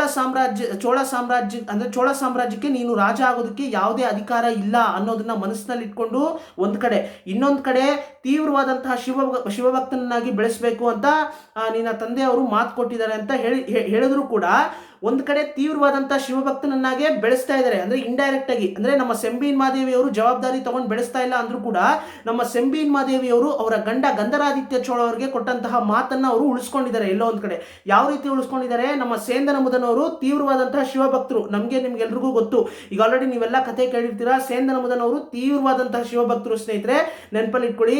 ಯಾವುದೇ ಮೋಸ, ವಂಚನೆ ಅಥವಾ ಆಸೆ ಯಾವುದು ಇಲ್ಲದಂತಹ ಒಬ್ಬ ಆಧ್ಯಾತ್ಮಿಕ ಚಿಂತನೆಯನ್ನೇ ಇಟ್ಕೊಂಡಿರ್ತಕ್ಕಂತಹ ವ್ಯಕ್ತಿ ನಮ್ಮ ಸೇಂದನ ಮುದನವರು. ಆದರೆ ಪೂಂಗುಳಲಿ ಅವ್ರ ಮೇಲೆ ಒಂದು ಆಸೆ ಇದ್ದೇ ಇರುತ್ತೆ, ಪೂಂಗುಳಲಿ ಅವ್ರನ್ನ ಮದುವೆ ಆಗಬೇಕು ಅನ್ನೋ ಒಂದು ಆಸೆ ಇದ್ದೇ ಇರುತ್ತೆ. ನಮ್ಮ ಪೂಂಗುಳಲಿ ಅವ್ರಿಗೆ ರಾಜ ಕುಟುಂಬಕ್ಕೆ ಸೇರಿದಂತಹ ವ್ಯಕ್ತಿಯನ್ನೇ ಮದುವೆ ಆಗಬೇಕು ಅಂತ ಆಸೆ ಇಟ್ಕೊಂಡಿರ್ತಾರೆ. ಸೊ ಹಾಗಾಗಿ ಸೇಂದನ ಮುದನವ್ರನ್ನ ಸ್ವಲ್ಪ ತಿರಸ್ಕಾರ ಮಾಡ್ತಾ ಇರ್ತಾರೆ, ಕೇರ್ಲೆಸ್ ಮಾಡ್ತಾ ಇರ್ತಾರೆ. ಆದರೆ ನಮ್ಮ ಪೂಂಗುಳಲಿ ಅವ್ರಿಗೆ ಗೊತ್ತಿಲ್ಲ ಈ ಒಂದು ವಿಷಯ. ಸೇಂದನ ಮುದನವರು ಸೆಂಬಿನ್ ಮಾದೇವಿಯವರ ಮಗ. ಸೊ ಹಾಗಾಗಿ ಇವರು ಕೂಡ ರಾಜ ಕುಟುಂಬಕ್ಕೆ ಸೇರಿದವರು ಅಂತ ನಮ್ಮ ಪೂಂಗುಳಲಿ ಅವ್ರಿಗೆ ಹೇಗೆ ಗೊತ್ತಾಗಬೇಕಲ್ವಾ. ಸೊ ಇದು ವಿಷಯ. ಸೊ ಇಷ್ಟು ಸೀಕ್ರೆಟ್ಸ್ನ ನಾನು ರಿವೀಲ್ ಮಾಡಿದ್ನ. ಸೊ ಇವಾಗ ನಿಮಗೆಲ್ಲ ಅನುಮಾನ ಬರ್ಬೋದು, ಮಂದಾಕಿನಿಯವರು ಶ್ರೀಲಂಕಾದಲ್ಲಿ ತಾನೇ ಇರ್ತಾರೆ, ಅಂದರೆ ಮಂದಾಕಿನಿಯವರು ಶ್ರೀಲಂಕಾದಲ್ಲಿ ತಾನೇ ಇದ್ದಾರೆ ಅಂತ ನೀವು ಇಲ್ಲಿವರೆಗೂ ಹೇಳ್ತಾ ಬಂದಿದ್ರಿ. ಈಗ ಮಂದಾಕಿನಿಯವರು ಹೇಗೆ ಇದಕ್ಕಿದಂತೆ ತಂಜಾವೂರಿಗೆ ಹೋಗಿ, ಅಂದರೆ ಅವ್ರು ಹುಟ್ಟಿದಂತಹ ಮಕ್ಕಳನ್ನ ಒಂದು ಮಗುವನ್ನು ಸೆಂಬಿನ್ ಮಾದೇವಿ ಅವರಿಗೆ ಕೊಟ್ಟು, ಇನ್ನೊಂದು ಮಗುವನ್ನು ಅನಿರುದ್ಧ ಬ್ರಹ್ಮರಾಯರವ್ರಿಗೆ ಕೊಟ್ಟು ಹೇಗೆ ಬಂದರು, ಇದೆಲ್ಲ ನಿಮಗೆ ಕನ್ಫ್ಯೂಸ್ ಆಗ್ಬೋದು. ಸಿಂಪಲ್ ಸ್ನೇಹಿತರೆ, ನಮ್ಮ ಮಂದಾಕಿನಿಯವರು ಯಾವಾಗ ಸುಂದರ ಚೋಳ ಅವರು, ಅಂದರೆ ಸುಂದರ ಚೋಳ ಅವರೇ ರಾಜ ಅಂತ ಹೇಳಿ ಅವ್ರಿಗೆ ಅನೌನ್ಸ್ ಮಾಡಿ ಅವ್ರಿಗೆ ಪಟ್ಟವನ್ನು ಕೊಡಬೇಕಾದ್ರೆ, ಪಟ್ಟಾಭಿಷೇಕ ಮಾಡಬೇಕಾದ್ರೆ ಸುಂದರ ಚೋಳ ಅವ್ರನ್ನ ದೂರದಲ್ಲಿ ನಿಂತ್ಕೊಂಡು ಗುಂಪಿನಲ್ಲಿ ನಿಂತ್ಕೊಂಡು, ಸಾಮಾನ್ಯ ಜನರ ನಡುವೆ ನಿಂತ್ಕೊಂಡು ನಮ್ಮ ಸುಂದರ ಚೋಳ ಅವ್ರನ್ನ ನೋಡ್ಕೊಂಡೇ ಅಳ್ತಾ ನಮ್ಮ ಮಂದಾಕಿನಿಯವರು ಬೇಜಾರಲ್ಲಿ ಮತ್ತೆ ಕೋಡಿಕ್ಕರೆ ಹತ್ರ ಬಂದು, ಕೋಡಿಕ್ಕರೆಯಲ್ಲಿ ಇರ್ತಕ್ಕಂತಹ, ಅಂದರೆ ಶ್ರೀಲಂಕಾಗೆ ಬರಬೇಕು ಅಂತ ಹೇಳಿ ಕೋಡಿಕ್ಕರೆ ಹತ್ರ ಬಂದು, ಕೋಡಿಕ್ಕರೆ ಸಮುದ್ರದ ತೀರದಲ್ಲಿ ಇರ್ತಕ್ಕಂತಹ ಲೈಟ್ ಹೌಸ್ ದ್ವೀಪಸ್ತಂಭ ಏನಿದೆ, ಆ ದ್ವೀಪಸ್ತಂಭದ ಮೇಲ್ಗಡೆ ನಿಂತ್ಕೊಂಡು ಸಾಯ್ಬೇಕು ಅಂತ ಹೋಗಿ ಅವರು ದ್ವೀಪಸ್ತಂಭದ ಮೇಲ್ಗಡೆ ಹೋಗ್ತಾರೆ. ಲೈಟ್ ಹೌಸ್ ಮೇಲ್ಗಡೆ ಹೋಗಿ ಟಾಪ್ ಅಲ್ಲಿ ನಿಂತ್ಕೊಂಡು ಲೈಟ್ ಹೌಸ್ ಇಂದ ಕೆಳಗಡೆ ಬೀಳ್ಬೇಕು ಅಂತ ಹೇಳಿ ಲೈಟ್ ಹೌಸ್ ಇಂದ ಕೆಳಗಡೆ ಬೀಳ್ತಾರೆ. ಕೆಳಗಡೆ ಬಿದ್ದರೂ ಕೂಡ ಅವರು ನೀರಿನಲ್ಲಿ ಬಿದ್ದೋಗ್ತಾರೆ ತಪ್ಪಿ. ಸೊ ಸ್ವಲ್ಪ ನೀರಿರೋ ಜಾಗದಲ್ಲಿ ಬೀಳ್ತಾರೆ. ಸೊ ಸಮುದ್ರದ, ಅಂದರೆ ಸ್ವಲ್ಪ ಮುಂದ್ಗಡೆ, ಸಮುದ್ರದ ತೀರದ ಹತ್ರ ಇರ್ತಕ್ಕಂಥ ಸ್ವಲ್ಪ ಮುಂದ್ಗಡೆ ಇರ್ತಕ್ಕಂತಹ ನೀರಿನಲ್ಲಿ ಬೀಳ್ತಾರೆ. ಸೊ ನೀರಿನಲ್ಲಿ ಬಿದ್ದಿದ್ರಿಂದ ಅವ್ರಿಗೆ ಅಷ್ಟೊಂದೇನು ಹಾನಿ ಆಗಿರೋದಿಲ್ಲ. ಸೊ ಇವ್ರು ಬಿದ್ದಿದ ತಕ್ಷಣ ಒಂದು ದೋಣಿ ಹೋಗ್ತಾ ಇರುತ್ತೆ. ಆ ದೋಣಿಯಲ್ಲಿ ಒಬ್ಬ ವ್ಯಕ್ತಿ ನೋಡ್ಬಿಡ್ತಾನೆ. ಸೊ ಯಾರೋ ಬಿದ್ರಲ್ವಾ, ಯಾರೋ ಹೆಣ್ಣು ಮಗಳು ಬಿದ್ದಿದ್ದಾಳೆ, ಸೊ ದಯವಿಟ್ಟು ಅಂದ್ರೆ ಅವಳನ್ನ ನಾನು ಕಾಪಾಡಬೇಕು ಅಂತ ಹೇಳಿ ಆ ದೋಣಿಯನ್ನ ಓಡಿಸ್ತಾ ಇರ್ತಾನಲ್ಲ, ಸೊ ಆ ದೋಣಿಯನ್ನ ಓಡಿಸ್ತಾ ಇರ್ತಕ್ಕಂತಹ ಆ ನಾವಿಕ ಕೂಡಲೇ ಆ ಹೆಣ್ಣು ಮಗಳನ್ನ ಕಾಪಾಡಿ, ನಮ್ಮ ಮಂದಾಕಿನಿ ಅವ್ರನ್ನ ಕಾಪಾಡಿ ಕೂಡಲೇ ದೋಣಿಗೆ ಕರ್ಕೊಂಡ್ಬಂದು ದೋಣಿಯಲ್ಲಿ ಕೂರಿಸ್ಕೊಂಡಿದ ತಕ್ಷಣ ಇವರು ದೋಣಿಯಲ್ಲಿ ಇನ್ನೊಬ್ಬ ವ್ಯಕ್ತಿ ಕೂಡ ಕೂತ್ಕೊಂಡಿರ್ತಾರೆ. ಯಾರು ಆ ವ್ಯಕ್ತಿ, ಅದನ್ನ ನಾನು ಯಾರು ಆ ವ್ಯಕ್ತಿ ಅಂತ ಕೇಳಿದ್ರೆ ಅದನ್ನು ಕೂಡ ಹೇಳ್ಬಿಡ್ತೀನಿ, ಯಾಕಂತಂದ್ರೆ ಹೇಳ್ಬಿಡೋದೇ ಒಳ್ಳೆಯದು. ಆ ವ್ಯಕ್ತಿ ಬೇರೆ ಯಾರೋ ಅಲ್ಲ ಸ್ನೇಹಿತರೆ, ಪಾಂಡ್ಯ ಸಾಮ್ರಾಜ್ಯದ ರಾಜ. ಈ ಪಾಂಡ್ಯ ಸಾಮ್ರಾಜ್ಯದ ರಾಜ ಯಾರಪ್ಪ ಅಂತಂದ್ರೆ ವೀರಪಾಂಡ್ಯನ್ ಬಗ್ಗೆ ನೀವೆಲ್ಲ ಈಗ ಆಲ್ರೆಡಿ ಕೇಳಿರ್ತೀರಾ. ವೀರಪಾಂಡ್ಯನವರು ಯಾರು? ವೀರಪಾಂಡ್ಯನವರ ತಲೆಯನ್ನ ಕತ್ತರಿಸಿದ್ದು ನಮ್ಮ ಆದಿತ್ಯ ಕರಿಕಾಲನವರು. ವೀರಪಾಂಡ್ಯನವ್ರನ್ನ ನಾನು ಪ್ರೀತಿಸ್ತಾ ಇದ್ದೀನಿ, ಸೊ ಹಾಗಾಗಿ ದಯವಿಟ್ಟು ತಲೆಯನ್ನ ಕತ್ತರಿಸಬೇಡಿ ಅಂತ ಹೇಳ್ತಾರೆ, ಬೇಡ್ಕೋತಾರೆ ನಮ್ಮ ನಂದಿನಿ ದೇವಿಯವರು. ಆದ್ರೂ ಕೂಡ ನಮ್ಮ ಆದಿತ್ಯ ಕರಿಕಾಲನವರು ಬಿಡೋದಿಲ್ಲ. ಸೊ ಅಂತಹ ವೀರಪಾಂಡ್ಯನವರು ಆಗ ದೋಣಿಯಲ್ಲಿ ಕೂತ್ಕೊಂಡಿರ್ತಕ್ಕಂತಹ ವೀರಪಾಂಡ್ಯನವ್ರನ್ನ ಶ್ರೀಲಂಕಾಗೆ ತಲುಪಿಸ್ಬೇಕು ಅಂತ ಹೇಳಿ ಆ ದೋಣಿಯ ನಾವಿಕ ಕರ್ಕೊಂಡು ಹೋಗ್ತಾ ಇರ್ತಾನೆ. ಇಂತಹ ಪರಿಸ್ಥಿತಿಯಲ್ಲಿ ಮಂದಾಕಿನಿಯವ್ರನ್ನ ನೋಡಿ ಮಂದಾಕಿನಿಯವ್ರನ್ನ ಕಾಪಾಡ್ತಾರೆ. ಮಂದಾಕಿನಿ ದೇವಿಯವ್ರನ್ನ ದೋಣಿಯಲ್ಲಿ ಕೂರಿಸ್ಕೊಂಡು ಶ್ರೀಲಂಕಾಗೆ ಹೋಗ್ತಾರೆ. ಶ್ರೀಲಂಕಾಗೆ ಹೋಗಿದ ತಕ್ಷಣ ಆ ಒಂದು ಬೂದತ್ತೀವು ಅಂತ ಹೇಳ್ತಾರಲ್ಲ, ಆ ಒಂದು ಬೂದತ್ತೀವು ಅಂದ್ರೆ ಆ ಒಂದು ಬುದ್ಧ, ಆ ಒಂದು ಬೂದತ್ತೀವು ಅಂದ್ರೆ ದ್ವೀಪ. ಸೊ ದ್ವೀಪಕ್ಕೆ ಬಂದಿದ ತಕ್ಷಣ ಆ ದ್ವೀಪದಲ್ಲಿ ನಮ್ಮ ಮಂದಾಕಿನಿ ದೇವಿಯವ್ರನ್ನ ಇಳಿಸ್ತಾರೆ. ನಂತರ ಆ ಪಾಂಡ್ಯ ಸಾಮ್ರಾಜ್ಯದ ರಾಜ ವೀರಪಾಂಡ್ಯನವರು ಇಳ್ಕೊಂಡಿದ ತಕ್ಷಣ ವೀರಪಾಂಡ್ಯನವರು ಆ ಒಂದು ದೋಣಿಯ ನಾವಿಕನಿಗೆ ಒಂದು ಪತ್ರವನ್ನ ಕೊಟ್ಟು ಶ್ರೀಲಂಕಾ ಸಾಮ್ರಾಜ್ಯ ಅಂದ್ರೆ ಶ್ರೀಲಂಕಾನ ಆಳ್ವಿಕೆ ನಡೆಸ್ತಾ ಇರತಕ್ಕಂತಹ ರಾಜ ಮಹಿಂದನ್ಗೆ ಈ ಪತ್ರವನ್ನ ತಗೊಂಡೋಗಿ ಕೊಡು, ನಾನು ಈಗ ಶ್ರೀಲಂಕಾಗೆ ಬರೋದಕ್ಕೆ ಸಾಧ್ಯ ಇಲ್ಲ, ಸೊ ಹಾಗಾಗಿ ನೀನೇ ಹೋಗಿ ಕೊಟ್ಬಿಟ್ ಬಾ ಅಂತ ಹೇಳಿ ಕಳಿಸ್ಬಿಡ್ತಾರೆ ಆ ನಾವಿಕನನ್ನ. ಸೊ ಈಗ ಉಳ್ಕೊಂಡಿರೋದು ಇಬ್ಬರೇ, ವೀರಪಾಂಡ್ಯನವರು ಮತ್ತೆ ಮಂದಾಕಿನಿಯವರು. ಸೊ ಇವರಿಬ್ಬರ ನಡುವೆ ಪ್ರೀತಿ ಉದ್ಭವ ಆಯ್ತಾ, ಅಥವಾ ಇವರಿಬ್ಬರ ನಡುವೆ ಪ್ರೀತಿ ಉದ್ಭವ ಆಗಿ ಇವರಿಬ್ಬರ ಪ್ರೀತಿಯ ಪ್ರಭಾವದಿಂದ ಮಂದಾಕಿನಿಯವ್ರಿಗೆ ಮಕ್ಕಳು ಅಂದ್ರೆ ಅವಳಿ ಜೋಳಿ ಮಕ್ಕಳು ಹುಟ್ಟಿದ್ವಾ, ಇದ್ರ ಬಗ್ಗೆ ಎಲ್ಲ ರಿವೀಲ್ ಮಾಡಿಲ್ಲ. ಕಲ್ಕಿ ಕೃಷ್ಣಮೂರ್ತಿ ಅವರೇ ಕೆಲವೊಂದು ಪ್ರಶ್ನೆಗಳನ್ನ ನಮಗೆ ಓದುಗರಿಗೆ ಬಿಟ್ಬಿಟ್ಟಿದ್ದಾರೆ. ಸೊ ಹೀಗಿರ್ಬೇಕಾದ್ರೆ ಆದ್ರೆ ಒಂದು ಮಾತ್ರ ನಿಶ್ಚಿತ, ಯಾವುದು? ಸುಂದರ ಚೋಳ ಅವ್ರಿಗೆ ಸುಂದರ ಚೋಳ ಅವ್ರಿಗೂ ಮತ್ತೆ ಮಂದಾಕಿನಿ ದೇವಿಯವ್ರಿಗೂ ಪ್ರೀತಿ ಉದ್ಭವ ಆಗಿ ಆ ಪ್ರೀತಿಯ ಪ್ರಭಾವದಿಂದ ನಮ್ಮ ಮಂದಾಕಿನಿ ದೇವಿಯವರು ಇಬ್ರು ಮಕ್ಕಳಿಗೆ ಜನ್ಮ ಕೊಟ್ಟರು. ಇದೆಲ್ಲ ಸುಳ್ಳು. ಸುಂದರ ಚೋಳ ಅವ್ರಿಗೂ ನಂದಿನಿ ನಮ್ಮ ಮಂದಾಕಿನಿ ದೇವಿಯವ್ರಿಗೂ ಪ್ರೀತಿ ಉದ್ಭವ ಆಯಿತು, ಎಲ್ಲವೂ ನಿಜ. ಆದ್ರೆ ಪ್ರೀತಿಯ ಫಲದಿಂದ ಮಕ್ಕಳು ಹುಟ್ಟಿದ್ವು, ಇವೆಲ್ಲ ಸುಳ್ಳು ಸ್ನೇಹಿತರೆ. ಬರೀ ಪ್ರೀತಿ ಉದ್ಭವ ಆಯಿತು, ಇವರಿಬ್ರು ಪ್ರೀತಿ ಮಾಡಿದ್ರು, ಆದ್ರೆ ಇವರಿಬ್ಬರ ನಡುವೆ ಏನು ನಡೆದಿರೋದಿಲ್ಲ ಸ್ನೇಹಿತರೆ. ಸೊ ಹಾಗಾಗಿ ಮಂದಾಕಿನಿ ನಿಜವಾಗ್ಲೂ ಈ ಕಥೆಯನ್ನ ಕೇಳಬೇಕಾದ್ರೆ ಈ ವೀರಪಾಂಡ್ಯನವ್ರ ಜೊತೆ ಕೆಲವು ದಿನಗಳ ಕಾಲ ಆ ಒಂದು ಬುದ್ಧ ಆ ಒಂದು ಬೂದ ದ್ವೀಪದಲ್ಲಿ ಇರ್ತಾರೆ. ವೀರಪಾಂಡ್ಯನವ್ರ ಜೊತೆನೂ ನಮ್ಮ ಮಂದಾಕಿನಿಯವ್ರು ಇರ್ತಾರೆ. ಸೊ ಹಾಗಾಗಿನೇ ಕೆಲವು ದಿನಗಳ ಕಾಲ ವೀರಪಾಂಡ್ಯನವ್ರ ಜೊತೆ ಇರ್ತಾರೆ ಅಂದ್ರೆ ಖಂಡಿತ ವೀರಪಾಂಡ್ಯನವ್ರಿಗೆ ಈ ಇಬ್ರು ಮಕ್ಕಳು ಅವಳಿ ಜವಳಿ ಮಕ್ಕಳು ಏನು ಹುಟ್ಟಿದ್ವು, ಸೊ ಖಂಡಿತ ಅದು ವೀರಪಾಂಡ್ಯನವ್ರಿಗೆ ಹುಟ್ಟಿರ್ಬೇಕು ಅಂತ ನನ್ನ ಅಭಿಪ್ರಾಯ. ಎಷ್ಟೋ ಓದುಗರು ಕೂಡ ಇದ್ರ ಬಗ್ಗೆನೇ ಈ ರೀತಿನೇ ಅಭಿಪ್ರಾಯ ಪಟ್ಟಿದ್ದಾರೆ. ಮತ್ತೆ ನಂದಿನಿ ದೇವಿಯವರು ಕೂಡ ಆದಿತ್ಯ ಕರಿಕಾಲನವ್ರನ್ನ ಹೇಳಬಾರ್ದು, ಮುಂದಿನ ಸಂಚಿಕೆಯಲ್ಲಿ ಬರುತ್ತೆ. ಆದ್ರೂ ಕೂಡ ನಿಮ್ಗೆ ಅರ್ಥ ಆಗ್ಬೇಕು, ಸಿಂಪಲ್ ಆಗಿ ನಾನು ಹೇಳಿ ಈ ಕಥೆಯನ್ನ ಹೇಗಾದ್ರೂ ಮಾಡಿ ಮುಗಿಸ್ಬೇಕಷ್ಟೇ. ಸೊ ಹಾಗಾಗಿ ನಮ್ಮ ನಂದಿನಿ ದೇವಿಯವರು ಕೂಡ ಆದಿತ್ಯ ಕರಿಕಾಲನವ್ರಿಗೂ ಮತ್ತೆ ನಂದಿನಿ ದೇವಿಯವರ ನಡುವೆ ಸಂಭಾಷಣೆ ನಡೀಬೇಕಾದ್ರೆ ನಮ್ಮ ನಂದಿನಿ ದೇವಿಯವರು ಕೂಡ ಆದಿತ್ಯ ಕರಿಕಾಲನವ್ರಿಗೆ ಹೇಳ್ತಾರೆ, ನನ್ನ ತಂದೆ ಬೇರೆ ಯಾರು ಅಲ್ಲ, ವೀರಪಾಂಡ್ಯನೇ ನನ್ನ ತಂದೆ ಅಂತ ಅನೌನ್ಸ್ ಮಾಡ್ತಾರೆ. ಎಸ್, ಹೀಗಿರ್ಬೇಕಾದ್ರೆ ನಂದಿನಿ ದೇವಿಯವರ ತಂದೆ ವೀರಪಾಂಡ್ಯನವರು. ಸೊ ವೀರಪಾಂಡ್ಯನವ್ರಿಗೂ ಮತ್ತೆ ನಮ್ಮ ಮಂದಾಕಿನಿಯವ್ರಿಗೂ ಹುಟ್ಟಿದಂತಹ ಅವಳಿ ಜವಳಿ ಮಕ್ಕಳಲ್ಲಿ ನಮ್ಮ ನಂದಿನಿ ದೇವಿಯವರು ಒಬ್ರು, ನಂತರ ನಮ್ಮ ಮಧುರಾಂತಕ ಚೋಳ ಅವರು, ಇವಾಗಿರ್ತಕ್ಕಂತಹ ಮಧುರಾಂತಕ ಚೋಳ ಅವರು. ಸೊ ಹೀಗಿರ್ಬೇಕಾದ್ರೆ ಇಲ್ಲಿ ವೀರಪಾಂಡ್ಯನವ್ರನ್ನ ನಾನು ಪ್ರೀತಿಸ್ತಾ ಇದ್ದೀನಿ, ಇದೆಲ್ಲ ಯಾತಕ್ಕೋಸ್ಕರ ಹೇಳ್ತಾರೆ ನಂದಿನಿ ದೇವಿಯವರು ಅಂತ ನನಗೂ ಗೊತ್ತಿಲ್ಲ. ಕಲ್ಕಿ ಕೃಷ್ಣಮೂರ್ತಿ ಅವರು ಗೊತ್ತಿರ್ಬೇಕೇನೋ, ನನಗಂತೂ ಗೊತ್ತಿಲ್ಲ. ಸೊ ಇದೆಲ್ಲ ಸ್ವಲ್ಪ ಇವೆಲ್ಲ ಕನ್ಫ್ಯೂಸ್ ಮಾಡ್ಕೊಳ್ಳೋಂತಹ ಕನ್ಫ್ಯೂಸ್ ಮಾಡ್ಕೊಳ್ಳೋವಂಥದ್ದು ಏನಿಲ್ಲ ಇದರಲ್ಲಿ. ಇಷ್ಟೇ ಇವಾಗ ನೀವು ಅರ್ಥ ಮಾಡ್ಕೋಬೇಕಾಗಿರೋದು ಇಷ್ಟೇ ಸ್ನೇಹಿತರೆ. ಕರೆಕ್ಟಾಗಿ ಹೇಳ್ತೀನಿ, ಕೇಳಿಸ್ಕೊಳ್ಳಿ. ಮಧುರಾಂತಕ ಚೋಳ ಅವರು, ಇವಾಗ ನೀವು ಇಲ್ಲಿವರೆಗೂ ಮಧುರಾಂತಕ ಚೋಳ ಅವ್ರ ಬಗ್ಗೆ ನೀವು ನೋಡಿದ್ರಿ, ಈ ಮಧುರಾಂತಕ ಚೋಳ ಅವರು ನಮ್ಮ ಸೆಂಬಿನ್ ಮಾದೇವಿಯವರ ಮಗ ಅಲ್ಲ, ಮಂದಾಕಿನಿಯವರ ಮಗ. ಮಂದಾಕಿನಿಯವ್ರಿಗೆ ಅವಳಿ ಜವಳಿ ಮಕ್ಕಳಾಗುತ್ತೆ. ಈ ಅವಳಿ ಜವಳಿ ಮಕ್ಕಳಲ್ಲಿ ಒಬ್ರು ನಂದಿನಿ ದೇವಿಯವರು, ಇನ್ನೊಬ್ರು ನಮ್ಮ ಮಧುರಾಂತಕ ಚೋಳ ಅವರು. ಸರಿ, ಇನ್ನೊಂದು ವಿಷಯ ಹೇಳೋದು ಮರ್ತದೆ.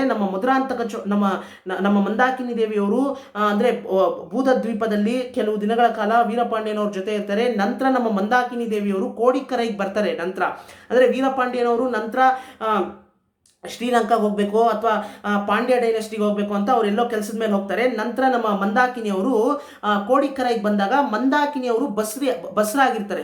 ಸೊ ಬಸ್ರಾಗಿರೋದನ್ನ ನಮ್ಮ ಸೆಂಬೀನ್ ಮಾದೇವಿಯವರು ನೋಡ್ತಾರೆ. ಸೆಂಬೀನ್ ಮಾದೇವಿಯವರು ಯಾವ ರೀತಿ ಬರ್ತಾರೆ ಕೋಡಿಕ್ಕರೈಗೆ ಅಂದರೆ, ಕೋಡಿಕ್ಕರೈನಲ್ಲಿರ್ತಕ್ಕಂತಹ ಕುಳಗರ್ ದೇವಸ್ಥಾನ ಅಂದರೆ ಕುಳಗರ್ ದೇವಸ್ಥಾನದ ಬಗ್ಗೆ ನಾನು ನಿಮ್ಗೆ ಆಲ್ರೆಡಿ ಹೇಳಿದ್ದೀನಿ. ಕೋಡಿಕ್ಕರೈನಲ್ಲಿರ್ತಕ್ಕಂತಹ ಆ ಒಂದು ದಟ್ಟವಾದಂತಹ ಕಾಡಿನ ನಡುವೆ ಒಂದು ಕುಳಗರ್ ದೇವಸ್ಥಾನ ಇದೆ, ಅದು ಶಿವನ ದೇವಸ್ಥಾನ. ಸೊ ಆ ಶಿವನ ದೇವಸ್ಥಾನಕ್ಕೆ ನಮ್ಮ ಸೆಂಬೀನ್ ಮಾದೇವಿಯವರು ಶಿವನನ್ನ ಪೂಜಿಸಬೇಕು. ಶಿವನನ್ನ ಅಂದ್ರೆ ತೀವ್ರವಾದಂತಹ ಶಿವಭಕ್ತರು. ಸೊ ಹಾಗಾಗಿ ದೇವಸ್ಥಾನಕ್ಕೆ ಬರೋದು ಕಾಮನ್. ಸೊ ಹಾಗಾಗಿ ಆ ಒಂದು ಕುಳಗರ್ ದೇವಸ್ಥಾನಕ್ಕೆ ಬಂದು ಶಿವನನ್ನ ಪೂಜಿಸಬೇಕು ಅಂತ ಬಂದಿರಬೇಕಾದ್ರೇನೆ ನಮ್ಮ ನಮ್ಮ ನಮ್ಮ ಮಂದಾಕಿನಿಯವರು ಪುಂಗುಳಲಿ ಅವರ ಮನೆಯಲ್ಲಿ ಉಳ್ಕೊಂಡಿರ್ತಾರೆ. ಸೊ ಉಳ್ಕೊಂಡಿರ್ತಕ್ಕಂತಹ ಸಂದರ್ಭದಲ್ಲಿ ನಮ್ಮ ಸೆಂಬೀನ್ ಮಾದೇವಿಯವರು ಕುಳಗರ್ ದೇವಸ್ಥಾನಕ್ಕೆ ಬಂದಿರ್ತಾರೆ. ಸೊ ಹೀಗಿರ್ಬೇಕಾದಂತಹ ಸಂದರ್ಭದಲ್ಲೇನೆ ನಮ್ಮ ಸೆಂಬೀನ್ ಮಾದೇವಿಯವರು ನೋಡ್ತಾರೆ ನಮ್ಮ ಮಂದಾಕಿನಿಯವ್ರನ್ನ. ಅಲ್ಲೇ ಓಡಾಡಬೇಕಾದ್ರೆ ನಮ್ಮ ಸೆಂಬೀನ್ ಮಾದೇವಿಯವರು ನಮ್ಮ ಮಂದಾಕಿನಿಯವ್ರನ್ನ ನೋಡಿ, ಓಹೋ ಪಾಪ ಈ ಹೆಣ್ಣು ಮಗಳು ಬಸ್ರಾಗಿದ್ದಾಳೆ, ಇಂತಹ ಸಂದರ್ಭದಲ್ಲಿ ಅದು ಈ ಹೆಣ್ಣು ಮಗಳಿಗೆ ಯಾರು ನೋಡ್ಕೊಳ್ಳೋರು ಬೇರೆ ಇಲ್ಲಿ ಯಾರು ಇಲ್ಲ ಅನ್ಸುತ್ತೆ. ಸೊ ಹಾಗಾಗಿ ಈ ಹೆಣ್ಣು ಮಗಳನ್ನ ನಾನು ನನ್ನ ಜೊತೆ ಕರ್ಕೊಂಡು ಹೋಗ್ತೀನಿ, ಯಾಕಂತಂದ್ರೆ ನಾನು ಕೂಡ ಈಗ ಬಸ್ರಾಗಿದ್ದೀನಲ್ವಾ. ಸೊ ಹಾಗಾಗಿ ನನಗೆ ಗೊತ್ತು ಅಂದ್ರೆ ಇವಳ ಕಷ್ಟ ಏನು ಅಂತ ನನಗೆ ಗೊತ್ತು. ಸೊ ಹಾಗಾಗಿ ಈಗ ಇವಳನ್ನ ನನ್ನ ಜೊತೆನೆ ನಾನು ಕರ್ಕೊಂಡು ಹೋಗ್ತೀನಿ ಅಂತ ಹೇಳಿ ಅವರು ಪೂಂಗುಳಲಿ ಅವರ ಫ್ಯಾಮಿಲಿಗೆ ಹೇಳಿ ಕರ್ಕೊಂಡು ಹೊರಟೋಗ್ತಾರೆ ನಮ್ಮ ಮಂದಾಕಿನಿಯವ್ರನ್ನ. ಯಾರು? ನಮ್ಮ ಸೆಂಬೀನ್ ಮಾದೇವಿಯವರು. ಹಾಗೆ ನಮ್ಮ ಮಂದಾಕಿನಿಯವರು ತಂಜಾವೂರು ಅರಮನೆಗೆ ಬರೋದಕ್ಕೆ ಸಾಧ್ಯ ಆಗುತ್ತೆ. ತಂಜಾವೂರು ಅರಮನೆಗೆ ಬಂದರೂ ಕೂಡ ಅವ್ರನ್ನ ಅರಮನೆಯಲ್ಲಿ ನೋಡ್ಕೊಳ್ಳೋದಿಲ್ಲ. ತಂಜಾವೂರು ಅರಮನೆಯ ಪಕ್ಕದಲ್ಲಿರ್ತಕ್ಕಂತಹ ನಂದನವನದಲ್ಲಿರ್ತಕ್ಕಂತಹ ಸೇಂದನ ಮುದನ್ ಅವರ ಮನೆ. ಯಾರು?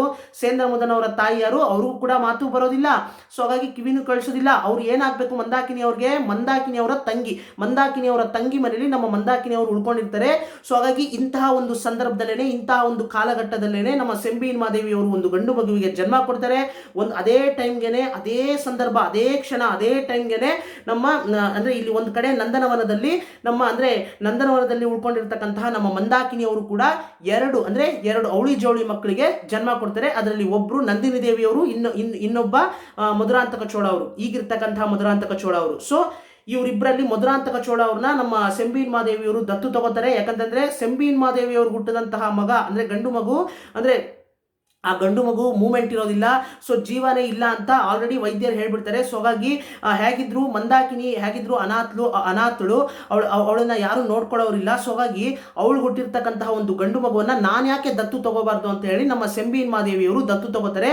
ನಂತರ ನಮ್ಮ ಮಂದಾಕಿನಿ ಅವ್ರಿಗೆ ಹೆಣ್ಣು ಮಗು ಹುಟ್ಟಿರುತ್ತಲ್ಲ ನಂದಿನಿ ದೇವಿಯವರು. ಸೊ ಆ ನಂದಿನಿ ದೇವಿಯವ್ರನ್ನ ನಮ್ಮ ಅನಿರುದ್ಧ ಬ್ರಹ್ಮರಾಯರವರು ತಗೊಂಡು ಅದನ್ನ ಆಳ್ವಾರ್ಕಡಿಯ ನಂಬಿಯವ್ರಿಗೆ ಕೊಟ್ಟು ಕಳಿಸ್ಬಿಡ್ತಾರೆ, ನೀನ್ ಸಾಕು ಹೋಗು ಅಂತ. ಸೊ ಹೀಗೆ ನಂತರ ನಮ್ಮ ಸೆಂಬೀನ್ ಮಾದೇವಿ ಅವ್ರಿಗೆ ಹುಟ್ಟಿದಂತಹ ಮಗು ಬದುಕಿದೆ ಅಂತ ನಮ್ಮ ಮಂದಾಕಿನಿಯವರ ತಂಗಿ ಸೇಂದನ ಮುದನ್ ಅವರ ತಾಯಿಯವರು ತಿಳ್ಕೊತಾರೆ. ನಂತರ ನಮ್ಮ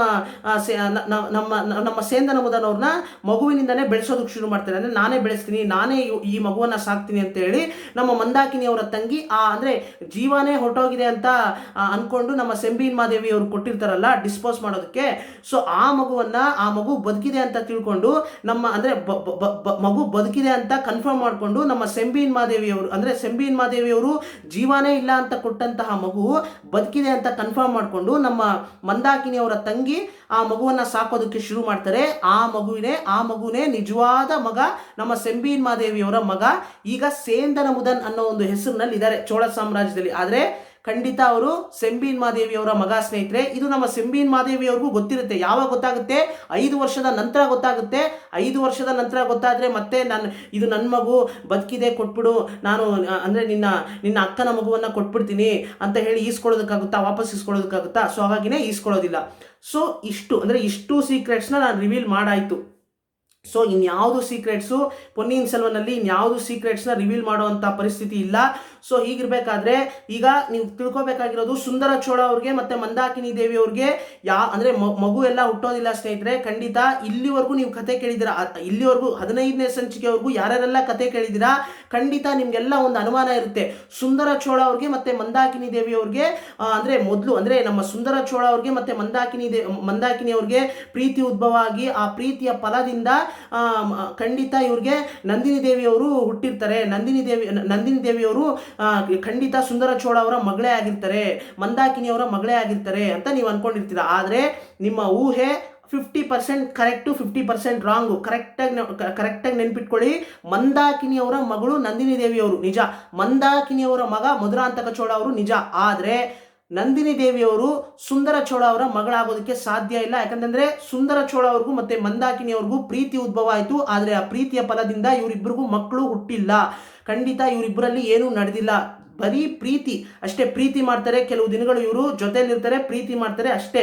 ನಂತರ ಇವರು ಆಕಸ್ಮಿಕವಾಗಿ ಅಂದ್ರೆ ಇವರೇ ಅನ್ಕೊಂಡಿರಲ್ಲ. ನಂತರ ಸುಂದರ ಚೋಳ ಅವ್ರನ್ನ ತಂಜಾವೂರ್ಗೆ ಕರ್ಕೊಂಡು ಹೋಗ್ಬಿಡ್ತಾರೆ. ಒಂದು ಹಡಗು ಬರುತ್ತೆ. ಒಂದು ಹಡಗಿನಲ್ಲಿ ನಮ್ಮ ತಂಜಾವೂರ್ಗೆ ನಮ್ಮ ಸುಂದರ ಚೋಳ ಅವರು ಒಂದಷ್ಟು ಜನ ಸೈನಿಕರು ಬಂದು ಆ ಹಡಗಿನಲ್ಲಿ ನಮ್ಮ ಸುಂದರ ಚೋಳ ಅವ್ರನ್ನ ಕರ್ಕೊಂಡು ಹೋಗ್ಬಿಡ್ತಾರೆ. ನಂತರ ನಾನು ಬರ್ತೀನಿ ಅಂತ ಹೇಳ್ತಾರೆ, ಆದ್ರೂ ಕೂಡ ಬರೋದಿಲ್ಲ ನಮ್ಮ ಸುಂದರ ಚೋಳ ಅವರು.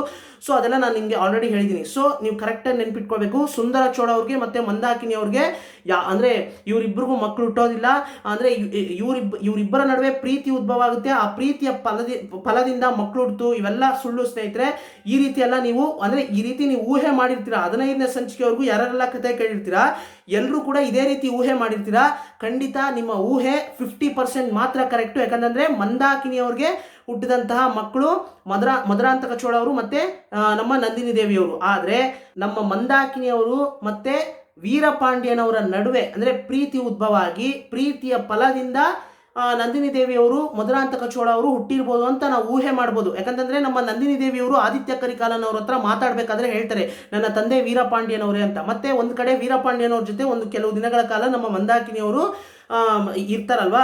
ಸೊ ಅವರು ಅಂದ್ರೆ ಭೂತ ದ್ವೀಪದಲ್ಲಿ ಅವರು ಕೆಲವು ದಿನಗಳ ಕಾಲ ನಮ್ಮ ಮಂದಾಕಿನಿಯವರು ವೀರಪಾಂಡ್ಯನವ್ರ ಜೊತೆ ಇರ್ತಾರೆ. ಸೊ ಅಲ್ಲೇ ಉಳ್ಕೊಂಡಿರ್ತಾರೆ. ಸೊ ಆ ಒಂದು ಸಂದರ್ಭದಲ್ಲಿ ಇವರಿಬ್ಬರ ನಡುವೆ ಪ್ರೀತಿ ಉದ್ಭವ ಆಗಿ ಆ ಪ್ರೀತಿಯ ಫಲದಿಂದ ನಮ್ಮ ಮಂದಾಕಿನಿ ದೇವಿಯವರು ಬಸರಾಗಿರ್ಬೋದು. ಅದೇ ಅಲ್ಲಿ ಚಾನ್ಸಸ್ ಇರೋದು, ಅದೇ ಅಲ್ಲಿ ಸಾಧ್ಯತೆಗಳು ತುಂಬಾನೇ ಇರೋದು. ಯಾಕಂತಂದ್ರೆ ಇದ್ರ ಬಗ್ಗೆ ಕಲ್ಕಿ ಕೃಷ್ಣಮೂರ್ತಿ ಅವರು ಎಲ್ಲೂ ರಿವೀಲ್ ಮಾಡಿಲ್ಲ ಅಂದ್ರೂ ಕೂಡ ಇಂಡೈರೆಕ್ಟ್ ಆಗಿ ಹೇಳಿದಾರಲ್ವಾ. ಸೊ ಇಂಡೈರೆಕ್ಟ್ ಆಗಿ ಹೇಳಿದ್ದಾರೆ ಅಂದ್ರೆ ಖಂಡಿತ ನಮ್ಮ ಕಲ್ಕಿ ಕೃಷ್ಣಮೂರ್ತಿ ಅವರು ಆಲ್ರೆಡಿ ನಮಗೆ ಇಂಡೈರೆಕ್ಟ್ ಆಗಿ ಹೇಳ್ತಾ ಇದ್ದಾರೆ ಅಂತಾನೆ ಅರ್ಥ.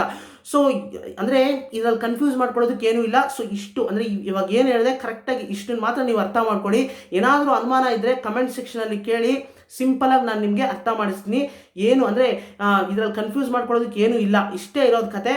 ಸೊ ಇದರಲ್ಲಿ ಇನ್ನೊಂದು ಸೀಕ್ರೆಟು ಇನ್ನೊಂದು ಎರಡು ಸೀಕ್ರೆಟ್ ಏನೋ ನಾನು ರಿವೀಲ್ ಮಾಡಿಲ್ಲ. ಅದು ರಿವೀಲ್ ಮಾಡೋಕ್ಕಾಗುತ್ತಾ, ರಿವೀಲ್ ಮಾಡೋದಕ್ಕೆ ಆಗೋದಿಲ್ಲ ಅನ್ನೋದು ಕೂಡ ನಾನು ಮುಂದೆ ಕತೆ ಹೇಳ್ತಾ ನಿಮಗೆ ಗೊತ್ತಾಗುತ್ತೆ. So almost Ponniyin Selvan almost ಇವಾಗ ಎಲ್ಲ ಕಂಪ್ಲೀಟ್ ಆಗ್ತಾ ಬರ್ತಾ ಇದೆ. ಸೊ ತುಂಬಾ ದೊಡ್ಡ ಜರ್ನಿ ಅಂದರೆ ಒಂದು ಏನು ಹೇಳೋದು ಇದಕ್ಕೆ ಒಂದು ರೀತಿ ತುಂಬಾ ಡೆಡಿಕೇಟೆಡ್ ಆಗಿ ಕನ್ನಡಿಗರಿಗೂ ತಲುಪಿಸ್ಬೇಕು ಅನ್ನೋ ಒಂದು ಉದ್ದೇಶದಿಂದ ಈ ಒಂದು ಮಹಾಸಾಗರದಂತಹ ಕಥೆಯನ್ನು ನಾನು ನಿಮಗೆ ಸಿಂಪಲ್ ಆಗಿ ಅಂದರೆ ಒಬ್ಬ ಸ್ನೇಹಿತ ಇನ್ನೊಬ್ಬ ಸ್ನೇಹಿತನಿಗೆ ಕತೆ ಹೇಳಿದ್ರೆ ಹೇಗಿರುತ್ತೋ ಆ ರೀತಿ ನಾನು ನಿಮಗೆ ಸಿಂಪಲ್ ಆಗಿ ಹೇಳಿ ಅರ್ಥ ಮಾಡಿಸಿದ್ದೀನಿ. ಸೊ ಹಾಗಾಗಿ ಗೊತ್ತಿಲ್ಲ ಎಷ್ಟು ಜನ ಕೇಳ್ತಾ ಇದ್ದೀರಾ ಅಥವಾ ಯಾವ ಮಟ್ಟಕ್ಕೆ ಇದು ರೀಚ್ ಆಗುತ್ತೆ ಅಂತ ನನಗೆ ಖಂಡಿತ ಗೊತ್ತಿಲ್ಲ. ಯಾಕಂತಂದ್ರೆ ಮಣಿರತ್ನಂ ಅವರು ಅಂದರೆ ತುಂಬಾನೇ ಪ್ರಸಿದ್ಧಿ ಹೊಂದಿರತಕ್ಕಂತಹ ನಿರ್ದೇಶಕರಾದಂತಹ ನಮ್ಮ ಮಣಿರತ್ನಂ ಅವರು ಈ ಒಂದು ಪೊನ್ನಿಯಿನ್ ಸೆಲ್ವನ್ ಕಥೆಯನ್ನು ಆಧಾರವಾಗಿ ಇಟ್ಕೊಂಡು ಈ ಪೊನ್ನಿಯಿನ್ ಸೆಲ್ವನ್ನ ಸಿನಿಮಾ ಮಾಡ್ತಾ ಇದ್ದಾರೆ. 2 ಭಾಗಗಳಾಗಿ ರಿಲೀಸ್ ಮಾಡ್ತಾ ಇದ್ದಾರೆ. 2022ರಲ್ಲಿ ಮೊದಲನೇ ಭಾಗ ರಿಲೀಸ್ ಆಗುತ್ತೆ ಅಂತ ಹೇಳ್ತಾ ಇದ್ದಾರೆ. ಸೊ ಆ ಚಿತ್ರ ಬಂದಾಗ ಖಂಡಿತ ಅದು ತುಂಬಾನೇ ದೊಡ್ಡ ಬಜೆಟ್ ಮೂವಿ ಅಂತ ಹೇಳ್ತಾರೆ, ತುಂಬಾನೇ ದೊಡ್ಡ ಸ್ಟಾರ್ ಕಾಸ್ಟ್ ಇರ್ತಕ್ಕಂತಹ ಮೂವಿ ಅಂತ ಹೇಳ್ತಾರೆ. ನಮ್ಮ ಐಶ್ವರ್ಯ ರಾಯ್ ಅವರು ಕೂಡ ಅದರಲ್ಲಿ ಆಕ್ಟ್ ಮಾಡಿದ್ದಾರೆ ಅಂತ ಹೇಳ್ತಾರೆ.